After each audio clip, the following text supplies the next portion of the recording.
It is.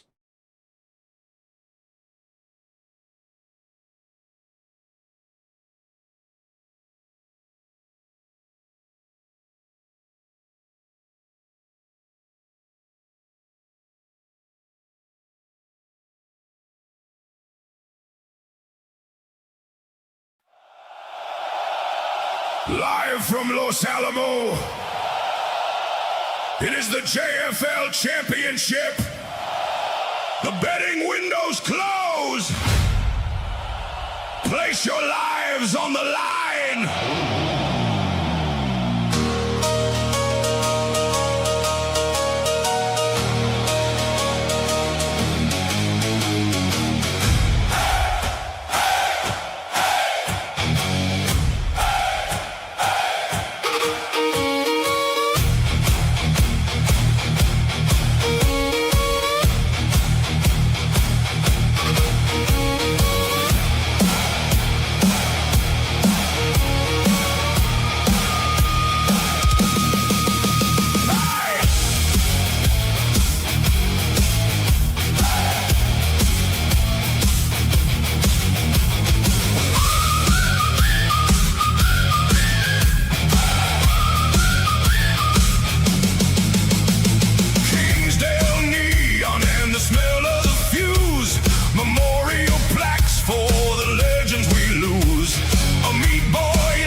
In the night, taking designer drugs just for the light. The referee calls for the blood on the floor. The squishy is screaming for 1 minute more.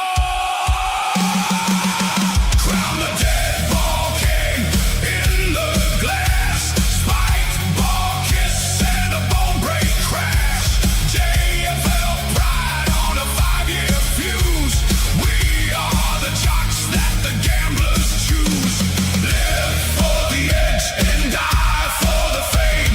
Nobody remembers a Meat Boy's name.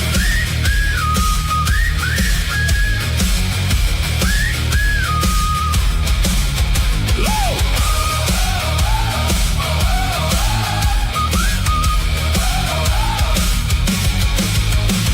Los Alamos circuit for the Murdathon race. Combat racing at a terminal pace. Fort El Dorado is placing a bet on a high-speed engine and a silhouette. A black market video disc sells a pain. The Death Dance saga is masking the flame. The betting room waits for the hammer to fall. Every juicer is here in the last call. Checking out early with blood on his face. One last grin for the roaring place. Oh!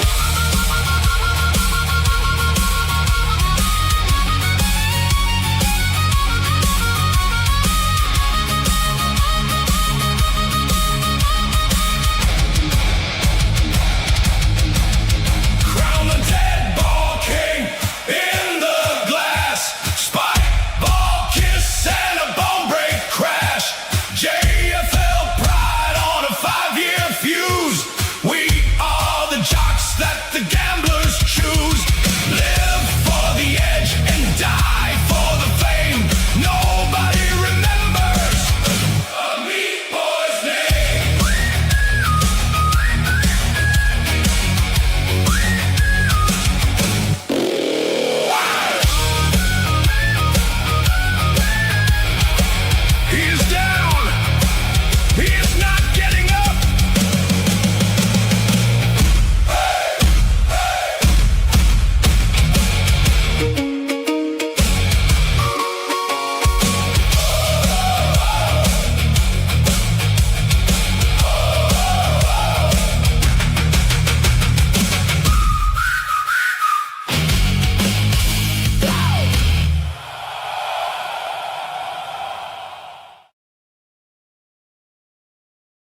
Hello, Legionnaires, and welcome to episode 278 of Legion Myths RPG Digest. I am John Maxley Auschlow, and along with me today are Brett Heathen Dog Grismer, Kevin Boomgum Siembieda, and transdimensional Son Roberson, who join us for another episode of Gamer Talk. Today, we're going to talk about Nightbane audiobook and special edition hardcovers and follow that up with a conversation of Palladium Editions, past, present, and maybe future. As always, we are extremely grateful you are here with us today and sincerely thank you for your time and support of both Legion of Myth and Palladium Books. Please consider supporting Legion of Myth through the Super Chats and Rumble Rants. If you prefer to be a silent supporter, there are plenty of links in the description for you to support our efforts and time. If we fill this wonderful little bar you see on the screen up there by the end of 2026, you can be sure to expect more games and conversations into 2027. If not, well, Rumble Rants and Super Chats of less than $20 will be read at the end of each segment or topic, while those of $20 or more I'll read as immediately as I can without derailing the conversation. Lastly, special shout out to our new viewers. I hope you enjoyed this live stream. Share it with your friends and come back to join us again. Now, with all of that out of the way, what is good today, gentlemen? Life in general. The Mandalorian and Grogu. I have not seen it yet. You like that? It was great. Yeah, I haven't watched it. Oh, really? Okay. Yeah. Okay. Yeah, we saw a couple weeks ago. We saw a 25-minute special preview. Kevin and I did, and we were like, "Oh, this is pretty good. This looks. I want to see the rest of this movie." You know, it looked good. It looked good. And then we went with Caleb yesterday, and who runs the warehouse, as most people know. Lord of the Warehouse. Yeah, Lord of the Warehouse, and we loved it. So I was giggling and having a lot of fun. Yeah, we just had a real blast. I told Kevin it's the most fun I'd have in the theater in a long time. It's nothing like some good gunfighting and X-Wing action Nice. with some pumping Star Wars music. It was just a fun action adventure. Yes, so strangely enough, it's a feel-good movie. At least we felt good at the end walking out of the theater.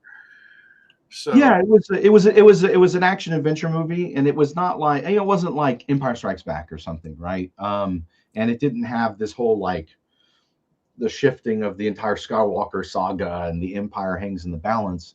But at the same time, there's actually some pretty huge effects the movie has on the Star Wars universe and the future of it. So especially with the cartels, like the Hutt cartel and stuff. So I personally thought like stakes were high enough for me, but I've heard some people say, well, the universe wasn't in the balance. And it's like, it doesn't always have to be, Yeah, that's the thing. I was happy because I keep saying, why can't we do like smaller movies? Why does it always, we're not even about save a family, save the town, save a city, save the fucking world. It's like, now you got to save the whole universe or even the entire multiverse. And it's like, space. Yeah. but does it always have to be save the multiverse? Everything? Yeah. Everything? You always have to be the chosen one for the story. After the MCU, I think so. Apparently. That's kind of great. important. It's one of the things that I learned even as, running role-playing games. If you start them off with rescuing the kittens and killing the rats, you've got nothing to do but grow. If right off the bat they're saving the universe, what do you do from there that gives them that same epic feel? Yeah. So, but no, we really enjoyed the movie and had a lot of fun at it. So Yep. Yeah, we're also enjoying. We discovered a little late, but we watched season 3 of Picard and loved it. It was fabulous. Basically, next We generation. ignored season 1 and 2, right, Sean? Yeah. I've heard that from a lot of people. Like exactly what you guys said right there. 1 and 2, no, but 3 brings it home. Yeah. Especially if you love Next Generation. If you like the Next Generation, you'll love it. If you don't watch it. I didn't like it because I love the Next Generation. I mean, it's not the writing or the plot or whatever that I can't fault season 3 for that either. 1 was weak, 2 was weird, 3 was better, but seeing Patrick Stewart that old. I mean, it's not just in his face, it's in his voice. I mean, he's got the old man voice now. And I'm like, oh, that's taking me right out. Like I when I remember Picard, I remember, yeah, he was old, but he was vital and strong and commanding. You know, his voice could stop a room. Yes. A boy pulls the sword, a boy shall be king. Oh, wait, wrong show. You know, even back then he was old. He wasn't old, but he was old. You know? He's always old. I think he's Back then, old. Camelot, right? Like Steve Martin, right? Yeah, Gray when he's like it takes 20. me right out of it. It takes me right out of it when I see him that frail. Well, that's the thing, you know, when you have white hair or if you're bald, people tend to think you're old. And I don't know how old he actually was back when he was doing Next Generation, but I can tell you, I assume he was in his early 50s, late 40s. And because I saw him right around that time in a Broadway play and without his shirt, and that sucker was buff. Yeah. You know, and we were like, holy moly, but yeah, you know, people get old, man. Yeah, he's 85 now. Yeah, Just writing him off because he's old. Yeah. Should be going, Yeah. well, I am. what a trooper. He's there in this movie trying to do things for the fans. Yeah, but Trying to do you things- know, we've been you know, Kevin and I have both been kind of disenchanted with Star Wars and Star Trek, New Trek, and all that crap for the sequel Star Wars stuff for quite a while. But we really enjoyed The Mandalorian and Grogu. Season 3 of Picard. We've been watching Star Trek: Strange New Worlds, and it feels like it's a great nod, and it really actually has a bunch of great story tie-ins with the original series of Star Trek. So we've been having a blast with that. So. Hey, if I have any moderators in chat, can you please end this? I don't know what the hell that is, but it needs to go. Some sort of Swahili or something. No, we don't do that here. You're going to get paid for that later, right? Yeah, I know. She's right over. Okay. And then otherwise, we're just, you know, we're working on, you know, taking care of business and expanding our TMNT license and Awesome. chasing a couple other licenses and getting out One of them. Island at the Edge of the World and working on other projects that are way overdue. So, you know. So for all the folks out there, I mean, we can end the show now. I mean, I guess we got to talk about Nightbane for a little bit. Well, but all the folks out there, like, oh my God, they're not doing anything. Well, they just told you they're doing a bunch of stuff. So I mean, thanks. Coming up very soon is your very own TMNT waifu body pillow. No? Oh, okay. I guess you're not expanding that far. All right, fine. You know, I didn't ask for body pillows. You got the bonus. You got the bonus plan. We asked for plushies, but didn't get that. We wanted to take care of plushies, but I forgot to ask about waifu body pillows. Yeah, that's a giant oversight. So before we do get into the Nightbane goodness here, are there any sales going on? I should have brought the webpage up because that's what a professional would have done, but I'm not professional apparently. Are there any sales going on right now that people can jump in on? I know there was a turtle sale that was extended a little bit, but I think that one's over now, right? Yeah. That one's over. We have to kind of support audio RPGs crowdfunder. We've got all the Nightbane books on sale, although the RPG is temporarily out of stock, and so is one of the other books. Oh. But as soon as we get that from our printer, hopefully next week, we will add it to the sale. And all these books are 30% off right now, along with there's a couple of other titles that we included with it. I kind of escapes me which ones they were. Dead Rain and Beyond. 35th anniversary was one. I'm sorry, Sean. It's Dead Rain and Beyond the Supernatural. Oh, there you go. Yeah, the hardcovers. Yep. Oh, and hey, talking about that, see, that's good. That's a good segue because I've been covering Dead Rain. So, yeah, I believe that one. I've been covering Dead Rain, and you can go and watch those videos and know what you're getting into, what the zombies are about, the state of the world right now. And I think that's all. Oh, sorry. Well, I think that's all we've got done so far because I'll get into specific zombies starting next week. And so we're going through beginning to end. And, we skipped the part where it's like, how did this happen? Because the quick version is this. Nobody knows, but there are a lot of theories out there. So we went into like how the book is, how the world is shaped right now. And I've got to say, as much as I despise, and I mean that, I despise the zombie trope. Oh my God, I just don't, no more zombies. This book so far has absolutely captured my attention because it's written in that survivalist format. Also, the repetitive nature of it, a lot of people are like, it's really repetitive. Yes, I'm happy. It's beating into you. You see zombie, you don't be there anymore. And if you tell a gamer that once, they'll be like, I could take him. If you tell him that 15 times, he'll still be like, I can take him. Yeah, but you were told 15 times. Shut up. Yeah, I don't know what to tell you. Yeah, that's the whole military thing where when you're basic training, they drill you in things so you will never ever forget. Yep. This will now be your default switch right here. And that's it. You see zombie, you go away. That's your default switch. That's it. That's what you do. That's your muscle memory. And 30 seconds to stop the moan. Yeah. Or if it starts moaning, you got 30 seconds to stop it or you're dead. They've said that, like the book has said that 20 times already. Right. But I like the way it's presented so far. To be fair, we're still at the beginning of it. There's still plenty of room to hate. But no, it's been a great, I'm in such a conundrum on this one because I don't like the zombie trope. I don't, but the book is so well written. I'm thinking of them as undead, not zombies. Thank you. Well, the thing that I would say that is different is it's handled the Palladium way. There's a lot of interesting little twists and turns and ways that it explains how the world function is more believable than a lot of other zombie worlds. And there's different kinds of zombies. Oh yeah. That's a lot of fun too, because it's not just the same thing over and over and over. So there's quite and then the world itself is more fleshed out with different groups and cults and all kinds of people. So I think it adds a lot of depth. It's surprisingly. Go ahead, Sean. Sorry. I was going to say it might seem familiar, but it actually adds a lot of depth to it. And by the way, I was going to throw out there, we do have a new long form video with Kevin talking about Nightbane up on our YouTube awesome. channel. And there's also stuff. There's plenty of videos as well about if you're interested in Dead Rain, Nightbane, all that kind of stuff. You can search our channel, and Kevin's got a lot of. Yeah, I'll write a note right now. So for the one person who watches this that might not be a Palladium fan later, because obviously they're going to be, I will make sure that I put the link to your YouTube channel in the description.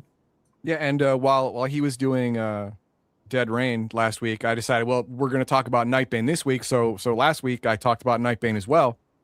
Oh, nice. Only in the Nightbane book, if you want to be a Nightbane character, you start off as a teenager or young adult.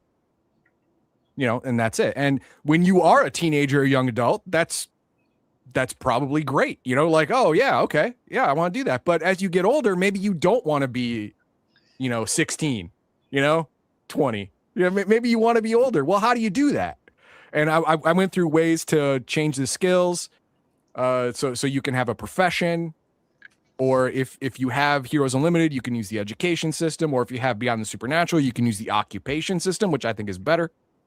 And then with that, you can calculate your salary, all that stuff. And then you can be a 35-year-old guy with a mortgage, two kids, a wife, a dog, and a serious problem. Anamorphous. Anamorphous, yeah. Fair enough. That was a good one. If you want. Okay. Yeah. I mean, just a little extra. Yeah. There's one more thing on top of all the other mind-numbing, bone-crushing. The young adult version sounds simple. Yeah, I've got questions, but they're not appropriate for YouTube channels. So, okay, there you go.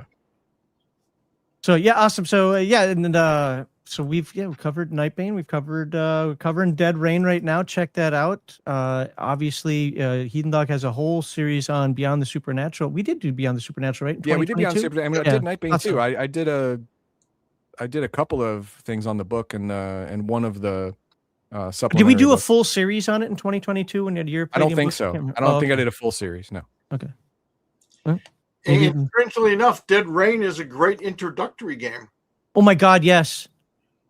That is people keep claiming the only reason I'm covering it right now. Well, there's two, because people keep telling me, oh, if you want to get people started into Palladium, give them Dead Rain. I'm like, no, screw the zombies. Stop anything else other than zombies. So Kevin's like, ha, check out Dead Rain. I'm like, fine, I'll check out Dead Rain. Grumble. And I'm looking, I was like, I think I might need to cover this. But you're absolutely right. As far as it's current, again, I haven't gotten through all the way, but to be fair, I've cheated and I've moved ahead into the combat section to look it over real quickly. And at a glance, yes, all aspects of that book that I've seen so far are wonderfully laid out, comparatively speaking, and are easy for anybody who wants to pick up. Who's like, oh, Palladium's confusing. Start with Dead Rain. Yeah. Yeah, it introduces PPE without, also introducing, magic and all that stuff. So, when you go on from Dead Rain to another Palladium book, you already understand what PPE and ISP are without, without getting everything all at once. Right. Yeah. So yeah, it's good introductory. Yeah. All right, so we got to any other interesting news that you want to spill right here on Legion of Myth that's happening with Palladium Books, or have we covered everything? That's a good question. Well, I mean, I guess we could talk to, there was some stuff we kind of soft announced, but it's not really fully announced yet. Go ahead. Well, we talked about it in the Weekend with Kevin event, Weekend with Palladium kind of that we did. But Island at the Edge of the World, second edition, is out, and a lot of people are really enjoying it. It has really upgraded art. So we had Jeremy Colwell, who did the Black, White, and Red Edition Turtles art, which is blowing people away. That's what I just want to mention, by the way, thanks to everybody for supporting that book. Kevin and I was super nervous. We were even going to make our investment on that book, on the Black, White, and Red Edition of the Turtles books. We're selling like 40% of our sales are Black, White, and Red Editions. Nice. And a lot of people are getting both the color and the Black, White, and Red. So I think it's really kind of shocks people when they actually open up and see it in person. But again, thanks for the support there. And then, yeah, we have Jeremy Colwell now doing that black and white grayscale art for all of the Island at the Edge of the World stuff, because it was just really thin lines, black and white lines before. And so it's really pops the art, and everything's updated to the new edition. So a lot of people are really enjoying that book. And then we also, finishing up Bestiary 2. And then we also announced we're finishing up work on the Glitter Boy Codex. So that is exciting. The art's coming along, the cover's coming along. And that's going to be a Glitter Boy source book that we'll be launching via crowdfunding. Oh yeah, it's looking fantastic. The art looks fantastic. The cover's looking fantastic. Yeah, we actually have an unpublished. I don't know if you have it in your office, Kevin, but there was a piece of art that Kevin Long had done many like decades ago.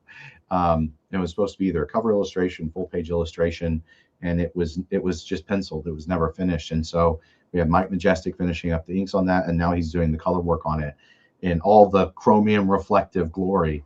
It looks pretty dope. So we're really excited about that cover. And then it's kind of a coup, but we have Stephen Cummings working on the interior art. I was like, Stephen, as much as you want to do, we'll let you. He's like, I want dibs on all of it. So, he's doing a lot of really fantastic interior art. Yeah, it's looking great. So, yep, those are the just kind of the big things that we're finishing up. And then Kevin's also working on a lot of important administrative stuff and things behind the scenes. But don't you hate the business aspect of running a business? I don't hate it. I actually find it creative and challenging, but compared to writing a book, yeah, I'd much rather be writing a book than selling the book contract and selling the book. There you go. Yeah, right. Or the contracts. And so we're working with a lot of talented people to try and streamline everything behind the scenes, the business side of stuff. But no, it's that's just so people know what my current focus is. And then Kevin, his focus is finishing up Jensloth Expeditions, and then Rifts Antarctica. So again, both those projects are very far along. It's just perfect timing for that. I'll read the super chat now then. Yeah. Any news on Antarctic aliens that hate Splugorth? Yeah, it's almost done. Calm down. But But get ready for a rug pull. This is Rifts we're talking about. Okay, so get ready. Like, oh, I hate this Splugorth, but I subsist on human souls. Just get ready for something like that. You're not supposed to spill that. Even you're not supposed to tell people that. Oh, sorry. Just remember, they tell us some things behind the scenes that we're supposed to go to our grave with, and No, they don't steal your souls yet. Oh, there you go. Yeah, gotta say because yeah. it's not called souls in the game; it's called chi.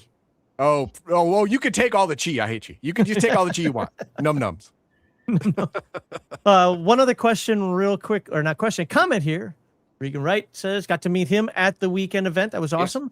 The new version of Island of the Edge of the World is awesome. John and Kevin did a nice job updating and cleaning up the wording in many parts.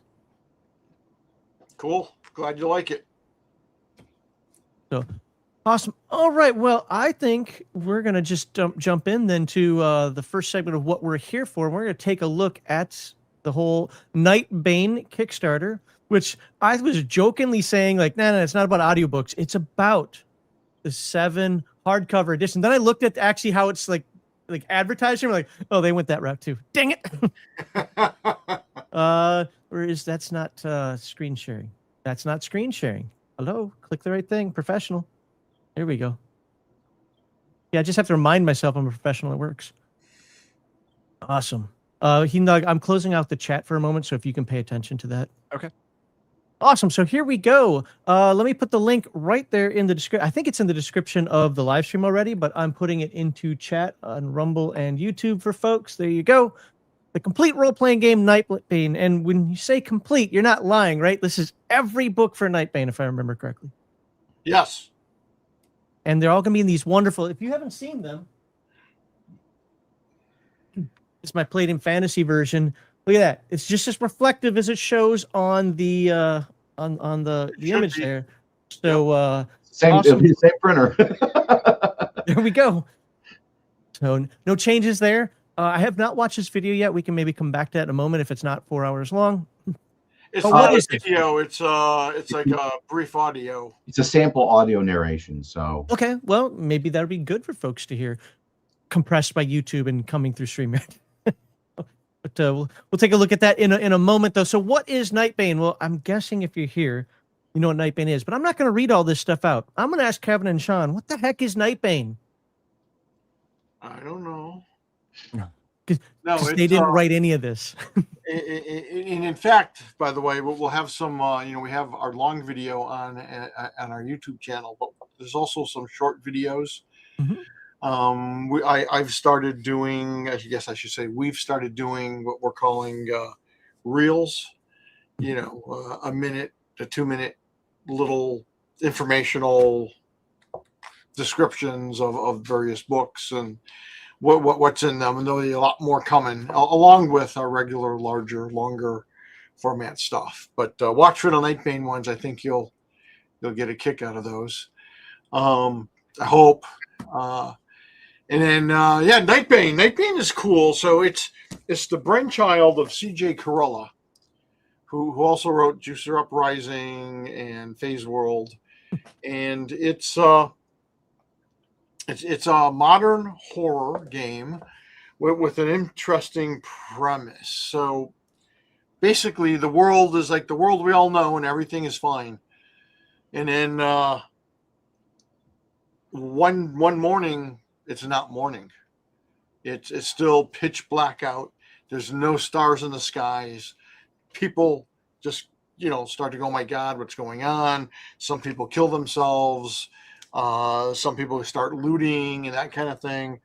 Others, the majority of people just like hide in their basement or lock the doors and crawl under their bed. And then thankfully that night the stars come out. The next morning everything seems fine, except now there's more and more reports of strange occurrences and sightings of monsters and demons.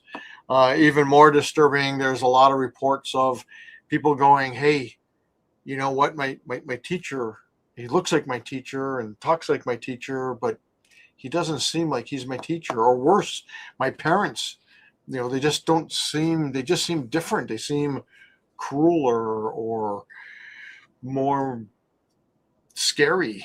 And and why is this? And of course the government's like, it's nothing, don't worry about it, everything's fine, it's just mass hysteria.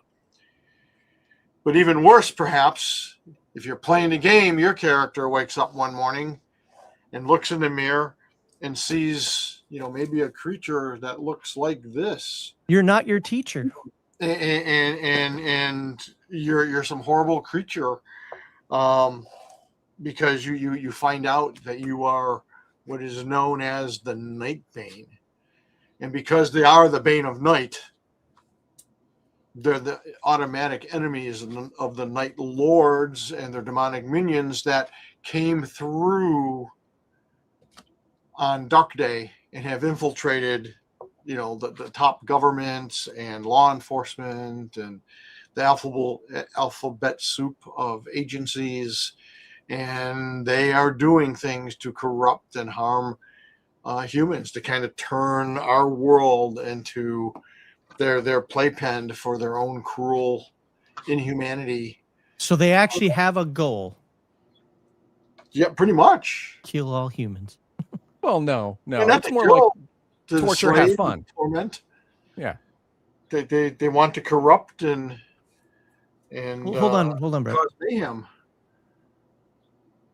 So they're into chaos, they're into cruelty, they're into selfishness. I mean, all the things you'd expect from freaking demons.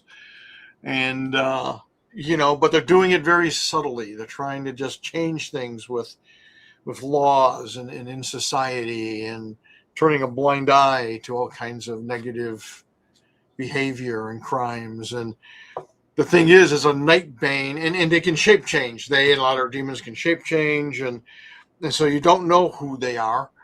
And there are these beings known as doppelgangers, which is why your teacher or grandma or mom and dad or Uncle Bob seem different, because they are different. They're like the evil doppelganger version of the people you know and love. But as a Nightbane, you can sense this. You can see them. Like if a Night Lord steps out and he looks like some businessman, you look and you see him. It's kind of like the movie They Live. Mm-hmm. When you're wearing the glasses. Right, you see, you're wearing the glasses, you can see the aliens. Similar thing, except you don't need the glasses. And the thing is, because you're a Nightbane, you can actually, so your human form is your human facade. And your Nightbane Morphus is sort of like your subconscious id version of yourself, except that it kind of reflects your fears and insecurities often. So that means you could look like some horrible creature, or an angel, but that angel might have a stigmata, or booby guns. Or yes, booby guns. Yeah, that's fair enough. Yeah. Yeah, I wasn't quite sure why they decided to pick that. I wondered where Austin Powers got it. That's what happened. Now you know. Yeah. Nightbane did it first. That's right. But it's very cool because you're aware of this conspiracy, and you realize that when you transform, so it's kind of like the Hulk. When you transform into your Nightbane Morphus, you have powers and abilities. You may even be able to wield magic. The problem is with this new power and great responsibility, you don't have like an instruction book for that. You kind of have to figure it out. Plus, if you're a kid, you're a teenager, you're a young adult, you're still trying to figure out life anyways. And now, holy crap, I'm a freaking monster. And I've got these powers and I'm supposed to be fighting these demons. Oh, I remember that game. It was Vampire the Masquerade. Yeah. Well, I mean, there's some similar elements there. Yeah, there's some little tone. It's like if I want to be execution is angsty. far different. But I think Nightbane is much more superhero-y. Sure, yeah. Well, it's a little more Teen Wolf too. I mean, it's focused on yeah. adolescents and teenagers, not dusty old vampire larpers. Yeah, that's actually fair. So I have one question before we get to super chat up there. And if there's one complaint I hear about Nightbane, or confusion, I wouldn't call it complaint, is a lot of people see Nightbane, and I think I used to see it this way as well before, a Heathen Dog had an episode on it a couple of years ago. Is it really seems like it's great for a one shot, but I wouldn't know how to do a campaign with it. Like if I want to do if I'm going to buy this book, I want to get some great use out of it. What are some ideas, just quick ideas for campaigns that people could do kind of over the long term? Isn't there a campaign based book that we put in the bundle, Kevin? No, not really. That is one of the weaknesses of this game line. I mean, there's a couple adventures in Through the Glass Darkly, Yeah, and there's some adventure tips and ideas, but we never really, I think, and people love it and people come up with stuff, but especially these days, people really want, canned adventures. We really haven't done a lot of adventures for it, I think the world's pretty defined, but I mean, you could do X-File. As are the factions, and you could do X-File type things. You could do horror things, horror investigation. I mean, mostly I think you're probably more like Buffy the Vampire type storylines or the Supernatural type storylines with a heavier influence of super abilities and you get to be Castiel. Yes, exactly. You get to be Castio, and that's sort of the fun part of it is because it's also to me, it's sort of a horror version of the X-Men. Okay, you realize you have these powers, and the thing is, while you can fight and oppose the Nightbane and their demons, their demon hordes, they hunt you because they fear you, because you can hurt them. You can see them, and you have powers and abilities that can destroy them. So, half the time you're the hunted, half the time you're the hunter. Plus you're trying to figure out your abilities. It's sort of a fun combination of a lot of different things. And those are the type of elements you can have, adventures you can have. Hey, you suspect the teacher is actually a night prince or one of their demon henchmen, and he's doing bad things in school and maybe encouraging bad behavior in people, and you look at him and you realize, because you can see the truth, you realize that shoot, man, he's a night lord or a night prince or a demon, and and he's manipulating your friend. And how do you stop that? Do you destroy him? And how? I mean, you can't just go out in the middle of the day because you're not superheroes. This isn't a world of superheroes. What do you do? Do you chase him away? Do you try to kill him? Do you, track him to see where he's going, who he answers to, so you can figure out what the hierarchy is, and then you gather a bunch of your fellow Nightbane together, who may be fellow students or neighbors or whatever, and kick the shit out of these guys. it's kind of like it could be kind of like They Live, or if you look at it seasonally, Buffy the Vampire Slayer got into that, and as did Supernatural, where you'll have kind of like a season long arc of a bad guy, and that's threatening the local community and stuff like that. So I think Nightbane is more, because you're the only one that can really see it. Most people aren't aware of this stuff, and if you actually play it as teenagers and young adults that are maybe college age, I think it becomes much more challenging because you aren't in positions of power and authority within the community. Right. Exactly. And you have to start off smaller. Right. And there's the potential repercussion, sort of like with Beyond the Supernatural, in that there's this entire functioning society around you. You could get arrested, you could get in trouble, right? You could become labeled a troubled teen, or, all kinds of things can happen that I think are very interesting if you actually play it from that point of view, because, just because you're not adults and you are in a different kind of situation, and handling all of that can be a little more tricky. At the same time, you're probably not going to get charged with murder. People are probably going to be like, oh, sweet Buffy couldn't kill anybody, but she's obviously a troubled teen that got involved with something bad, right? And so sometimes that lets her get away with stuff that adults wouldn't be able to get away with. Sometimes, though, that means that she gets labeled that way. And also, if you kill a doppelganger in your Morphous form, and the police find that doppelganger, I don't see how they're gonna track that back to you, because in your Morphous form, depending on how it happens, you're not you. I mean, they're not gonna like, oh yeah, well yeah. In my Morphous form, I have 18 fingers. All of them have 3-inch claws, and guess what? right? You know, But I don't know what to tell you. At the same time, maybe they, a local, a neighborhood security camera catches your car driving away from the scene, 60 seconds later, and so you get brought in for questioning. That's why my fingerprints on that car. Right, but that's why I kind of mentioned the whole Buffy the Vampire Slayer. It's like they might be like, he's gotten involved with something bad. They may not think you actually did it. I don't know. I think it rides a fun line. That can be You're in the spotlight, maybe not for the main event, but you're always going to be a person of interest in a lot of ways you don't want to be.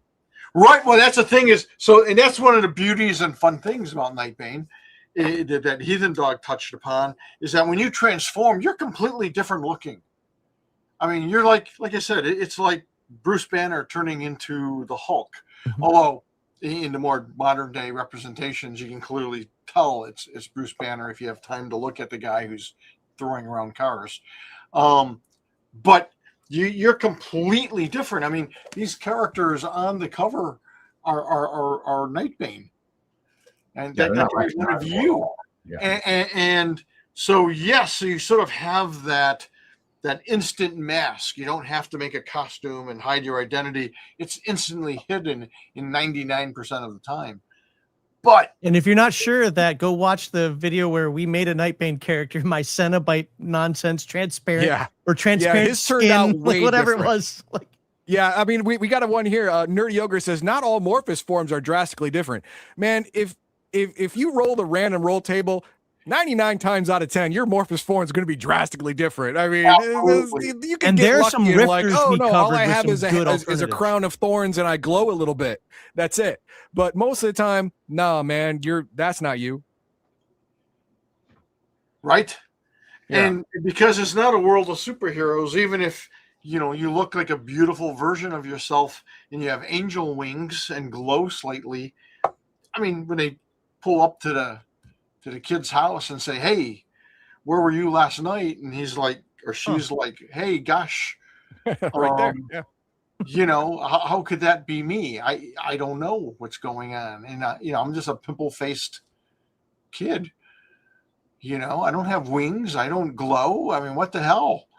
And you check out the kid. They do a medical in your human form or in your human facade. You are human, and in your Nightbane and in my mind, because the Nightbane are so transformed in their Morphous, I don't think your fingerprints are the same. I think your DNA would be completely different too. I mean, absolutely. It didn't touch that on the book because when the book was written, stuff like that wasn't important to note. But with such a drastic physical change, you have to believe that the DNA is also completely different. Yeah. All right. Well, I want to get into some of the other books after this one as well. So let's read some of those super chats. I will pour my booze, even though that doesn't have to happen on this stream. And you can knock out some of those chats. All right. Polyrobotics with $50. Thank you very much. Says, Nightbane, was that the party last night?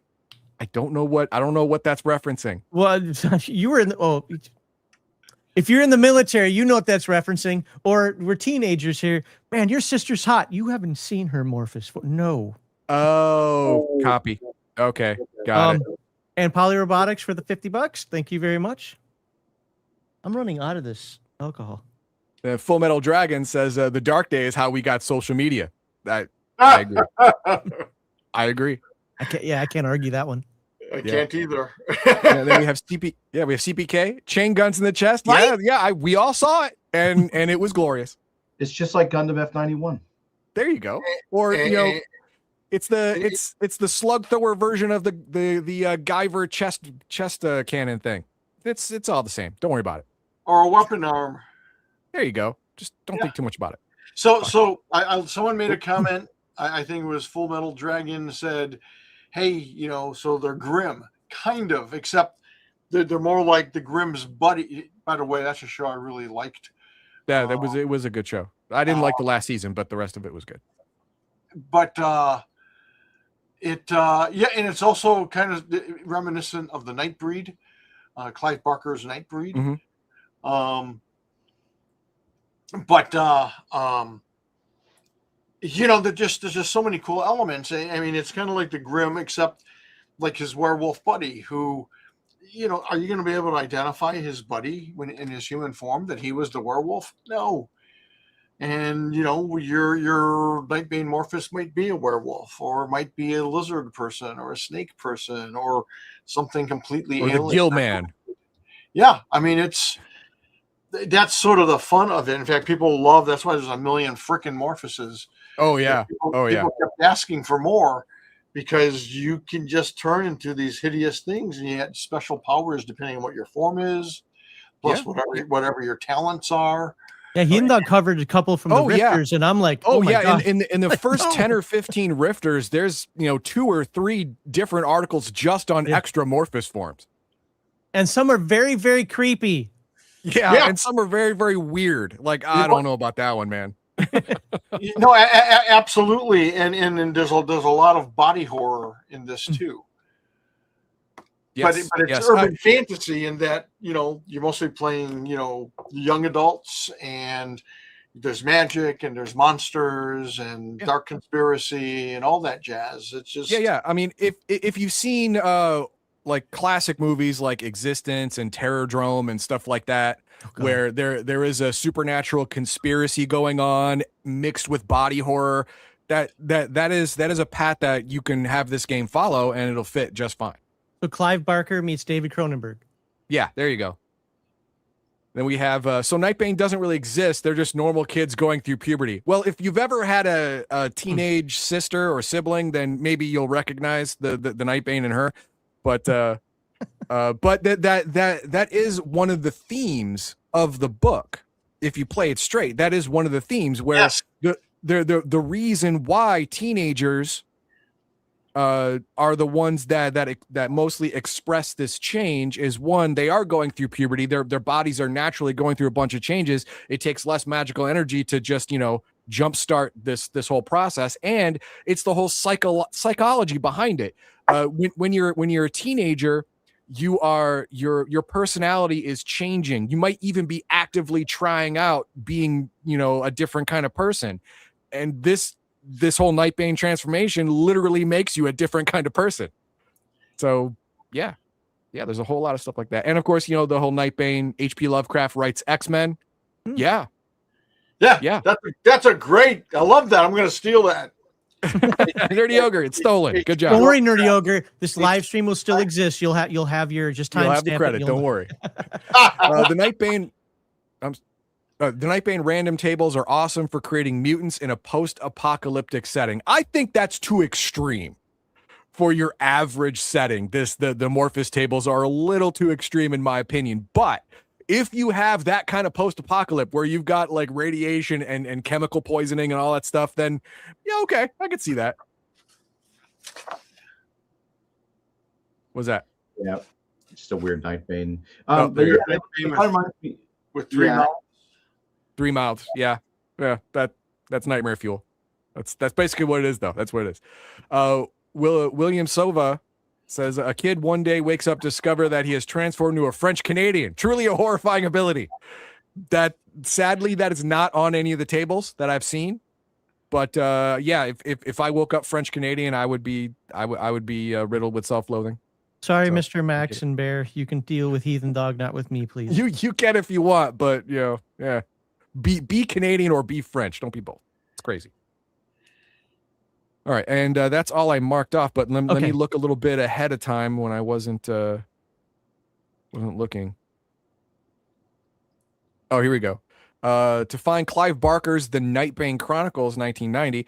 Awesome book to see all the beautiful practical makeup.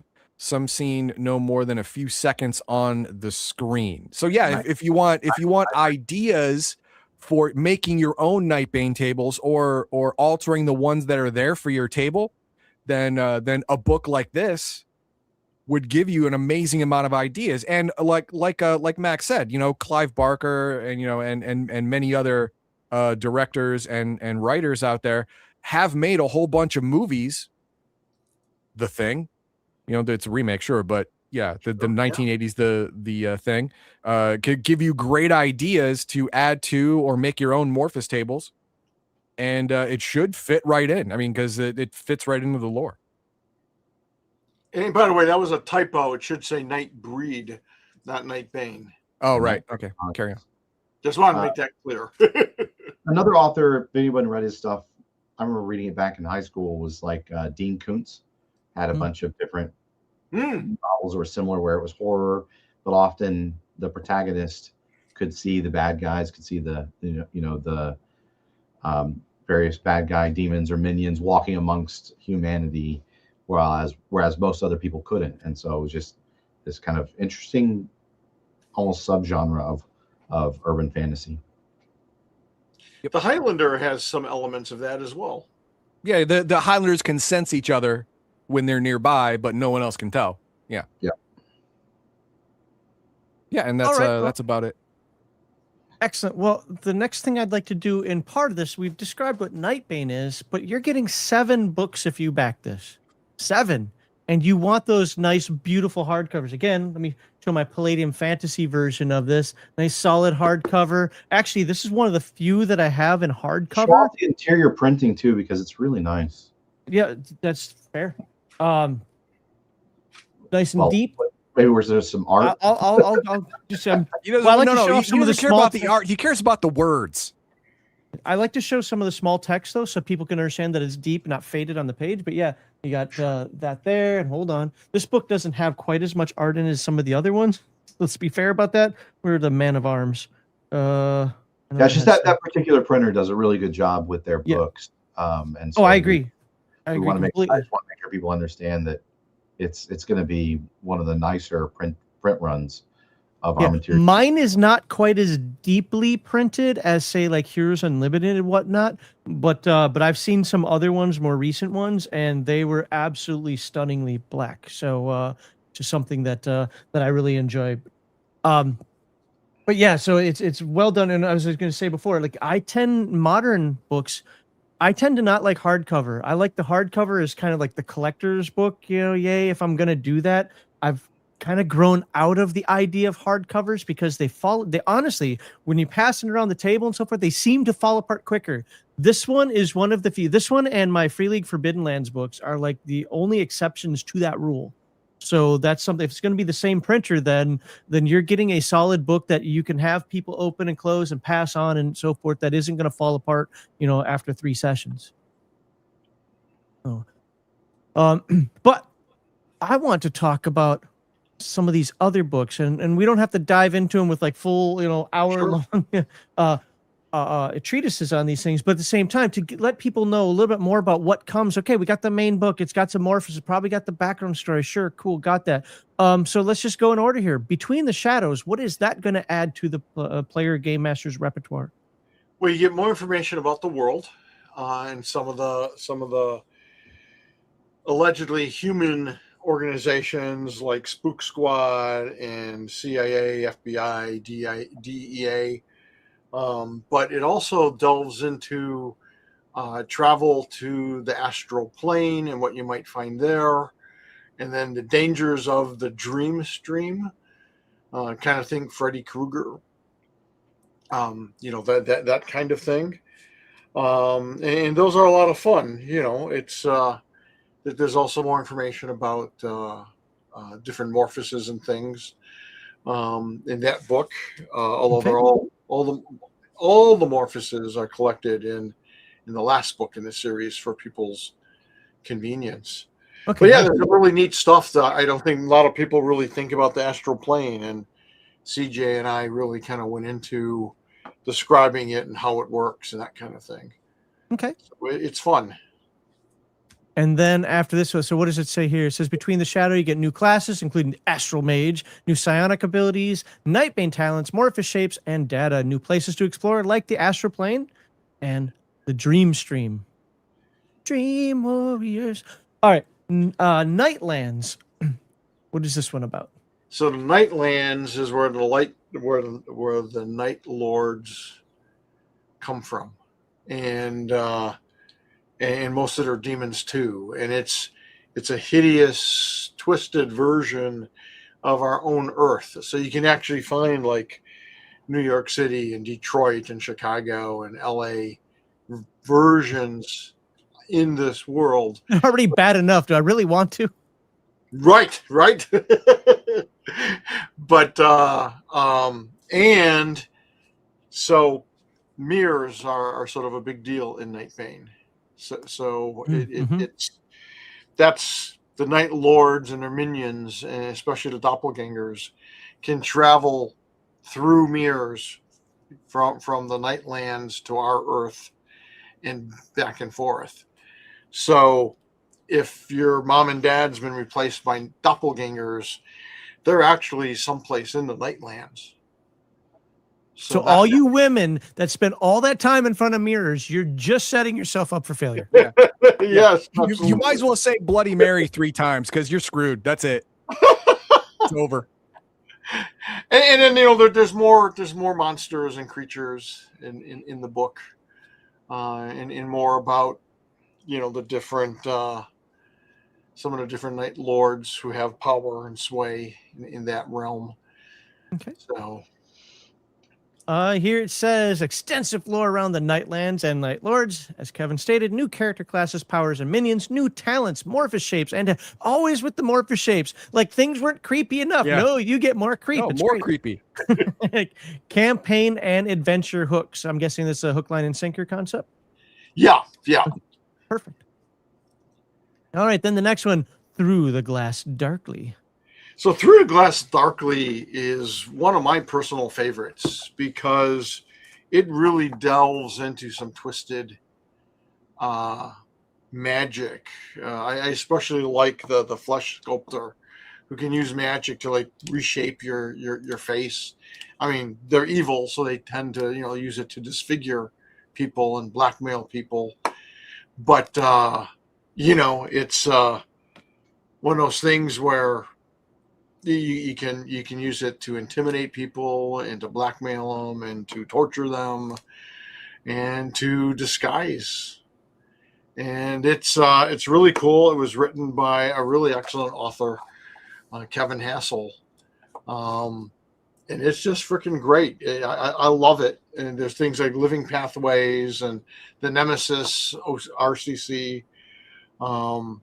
And there's actually rules for creating new and variant magic, which I thought was pretty neat. And is that usable, say, in other games as other Sure, SCC-based games? Okay. It's Palladium Books. All this stuff can be transposed anywhere. And then there's every book's the first source book, right? Right. And there's 3 full adventures and additional ideas. So, and the back cover says it, and it's true, emphasis on horror and the macabre. So this is when Kevin's feeling depressed, he added a little more and more to this book every now and again. He's like, today's just not a good day. All of a sudden, 40 pages are written. There you go. All right. Then let's see what it says here. It says book highlights 3 adventures. So not only that, you're getting 3 adventures as well. Over 50 new magic spells. That's worth it right there for your whatever game that you're running. Even if you're, I'm not sure about Nightbane, but hey, you know what? You are now, because you got 50 new magic spells that I'm sure are just as creepy as everything else. Magic OCCs, including the Flesh Sculptor, Cyber Mage, and Mirror Mage. And new magic artifacts, talismans, and charms. So a lot of good stuff that you're going to get out of that book. Yep. So next we move to Shadows of Light. So Shadows of Light is actually a book that was expanded from a Rifter article. I liked the material in there, and I asked the author to take a run at doing a book. And there's a bunch of interesting stuff like the vampire conspiracy and fallen angels and guardians, psychic agents, some more world background. There's a section on, I forget whether it's Philadelphia or Pittsburgh. So it just kind of expands on everything else. It's a little bit more of of a source book and setting book than some of the others. Okay. Scrolling down here. Wow, it gives 5 bullets. So apparently there's a lot in here. Lore and the Lightbringers, Nocturnes. They seem like they'd be opposite. And various other factions. Psychic agents with new psionic power. So you got magic in the last one. Now you get psychic powers. Vampire Conspiracy Adventure Hook. The Astral Realm of Tophet. I don't know what that means, but it's probably Nightbane. And new optional rules and skills. Uh-oh. Optional rules? I don't remember. Okay. Okay, well, there we go. That's why they're optional. That's why they're optional. You don't have to remember. So you missed one in there someplace, because Nightbane Survival Guide. Like when people ask me, that's down at the bottom, I guess. Oh, they got it out of sync. Okay. Yep. All right. Okay. I didn't do it. I promise. I'm just scrolling. So, do you want to skip to that one now, or do you want to do Dark Designs? No, we can do Dark Designs. Okay. So yeah. So Dark Designs, nice top border there. Okay. Thanks. And this one is about what? Nightbane Sourcebook. Okay. Yeah, and so by the way, that border, I think one of the borders is by Chuck Walton, and then another border is by me. And I think the one showing is the Chuck Walton border, showing all kinds of ideas for Nightbane. Because this book is a collection of all the friggin' Morphuses. Oh, okay. Plus a whole bunch of new talents. Talents are basically special powers and magic that the Nightbane wields. They call them talents. There's more insight about the becoming. That's what they call it when you first become a Nightbane. Because sometimes you just kind of wake up that way. Other times there's some traumatic event. You're being mugged or attacked, and suddenly you just, as like a defense, you turn into your Nightbane Morphus. It talks about that. There's when I say there's a lot of new talents, I mean a lot. I like 90. Oh wow! And, it talks about the ancient Nightbane, because there are old Nightbane and Nightbane who've been around for decades or even hundreds of years. So that's in there. It's a fun book. It's a great book if you want the maximum number of options for creating your Nightbane. And there's more examples of what Nightbane could look like. Okay. So it's here. It says comprehensive Morphus tables. Obviously, we mentioned that. New common and elite talents. Talent creation conversion rules. So you can create your own. So we have a book on creating spells. Now we have a book on creating talents. Just out of curiosity, because I like doing this kind of thing. Are those talents usable in other Palladium games? Do they fit well? You sure? I mean, if you're a Nightbane, sure. Okay. They're not really designed so much to be used by anyone else. Fair. Okay. But would they I guess if say you were running a Heroes Unlimited game, would Sure. those things translate over into that? Okay, Absolutely. perfect. Yep. Perfect. Heroes Unlimited, Rifts, any of those. Absolutely. Okay. I mean, not so much like Beyond the Supernatural, but I guess you could. I mean, some games aren't meant for, like After the Bomb isn't meant for a lot of power. System Failure isn't meant for a lot of power. But for games that incorporate that stuff. So that's awesome. So it has cross compatibility again. Ancient Nightbane RCC. Ooh. And further insight into the becoming and the Nightbane. So everything that Kevin said, now we move on to the book he wanted us to talk about. The Nightbane Survival Guide. How do you how do you survive a Nightbane, or how do you survive as a Nightbane? How you survive as a Nightbane. Okay. And it's one of my favorite books. When people ask me, so if I'm only getting one source book, what should it be? I say it should be this one. Because it helps you understand the Nightbane and the world you're in. Because we haven't really talked about it, but there are a lot of different factions. Some are Nightbane factions. There are factions of other creatures like the Lightbringers and the Guardians. And this helps you kind of navigate stuff. It talks about, how to figure out your talents. And you get a bit of the Nightbane history. You get information on like the Nightbane psychology and how traumatic it is, and why your Morphus may look a particular way. It's just a really good background on to help you really understand your character and their place in this sort of declining world that's being turned into not a very nice place. Okay. How to survive as a Nightbane. So tactics and strategies for surviving the hidden war. And I think that word hidden is important, folks. Yes. Advice for creating contacts, joining factions, and finding secret societies. I'm going to guess, but I want to ask you the question. Is this advice that people can use in other games as well? We just had on our Friday stream, we were talking about facts more for conspiracies, but we were talking about factions and so forth. And I think this is something that a lot of people, myself included, can struggle with for having meaningful factions that just don't give you everything, but also aren't worthless for joining. So is this something you can use for, again, any game? I mean, the way I'm built, I mean, to me, anything in any book is, something you can extrapolate upon. Again, they're designed specifically for this Nightbane world and the Nightbane themselves. But sure, you could take those ideas and extrapolate on them. Absolutely. Yeah, I think Nightbane would slot pretty well into any other game that is medium to high magic,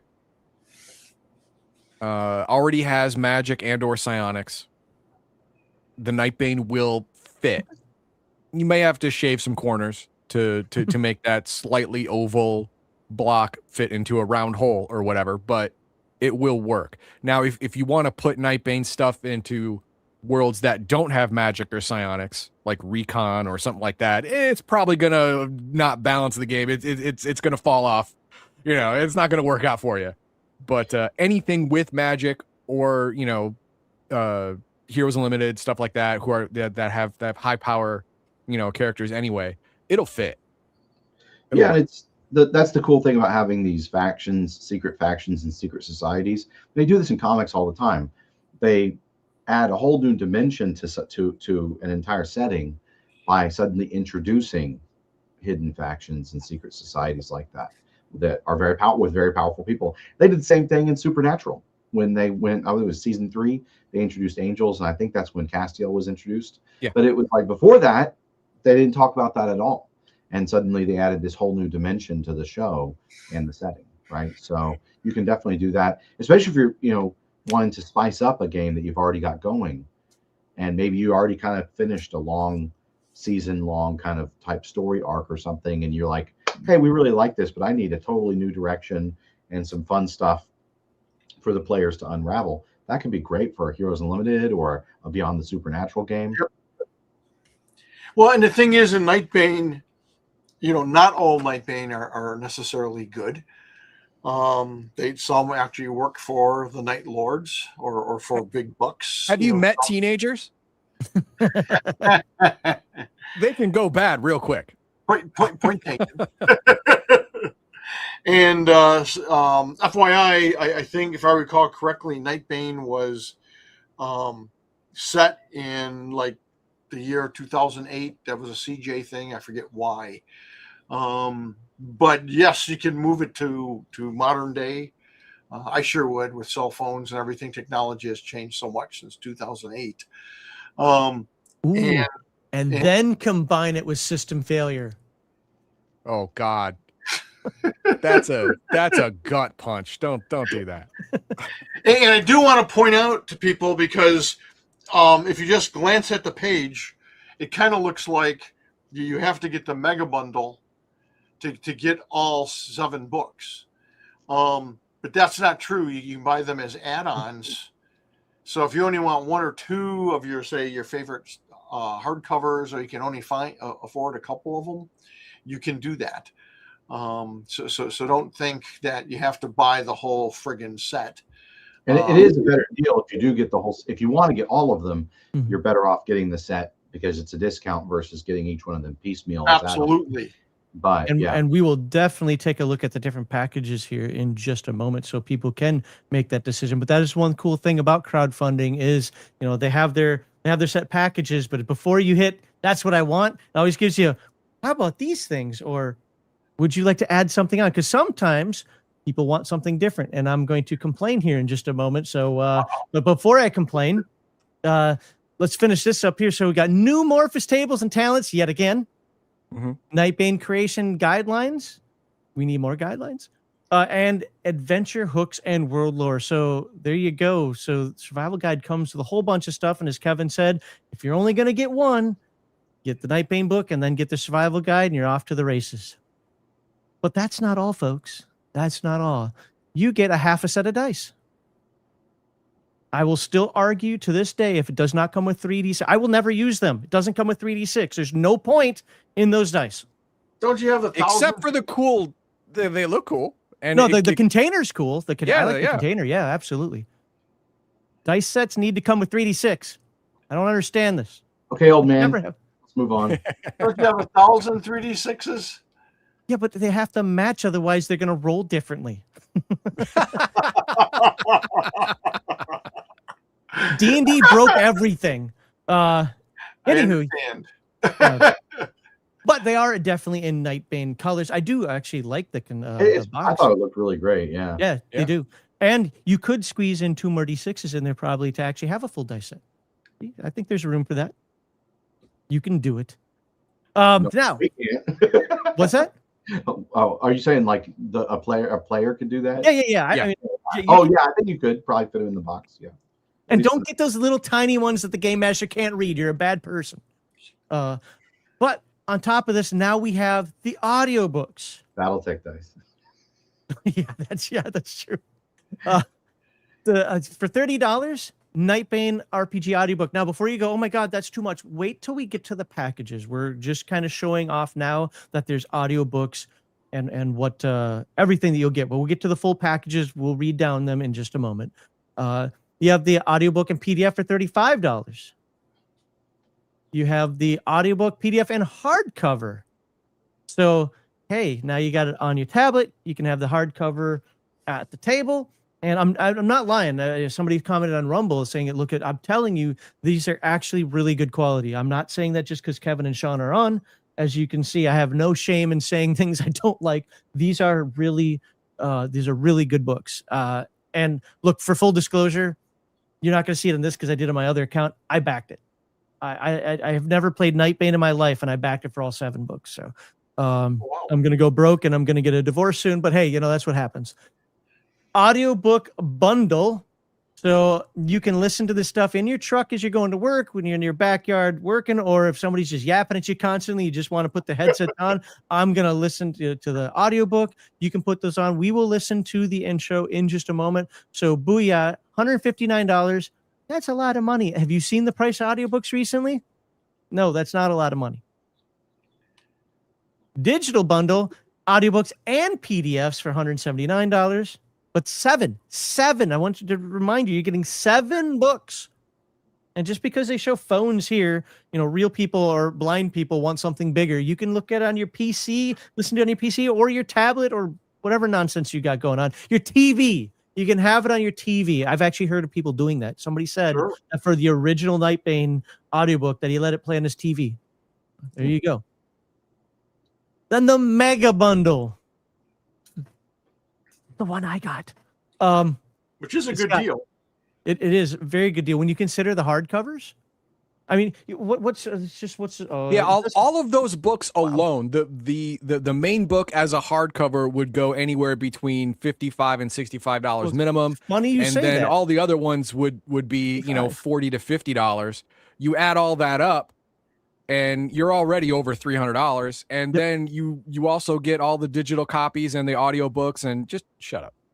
Yeah, I mean, this book right here, this Palladium Fantasy one, has a sticker on it. It says $55, which, to be fair, is cheap. Look at what D&D books are like 70 or something now, or something crazy like that. So if you think 50, so we've got 100, 200, 300, 350, plus all this other additional stuff, the voice acting, yada, yada, yada, and your dice. Yeah, and the dice. So there you go. So then we got the credits on here. We will breeze through this. People can look at this on the webpage. Okay, if you're attached to Nightbane stuff, you shouldn't be smiling in your picture. You're ruining the tone. You're ruining the tone. Well, no, they smiled before reading it. They're the ones who wrote it. Right, they all went insane afterwards, Yeah, just there like you go. Cthulhu, right? They're all alcoholics now. Let's actually look down to where do we have? I guess I have to actually click on it to get the packages.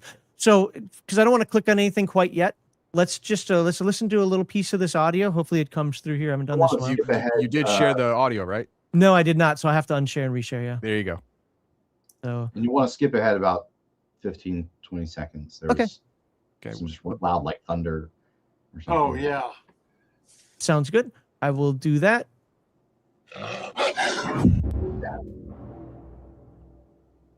Millennium of Shadows. Nightbane takes place in the near future, the early years of the 21st century. The world is very much like our own, or at least so it appears to the average person on the streets. In this world, however, supernatural beings have invaded and covertly taken over every major government and many corporate powers on the planet. In this world, thousands of young men and women have discovered they can transform into inhuman creatures of great power. Most live in hiding, their existence denied by the authorities and the mainstream press, although not by the tabloids. In the 21st century, some of the tabloid headlines sharing space with UFO and Bigfoot sightings contain more than a grain of truth. Oh, that actually, never mind.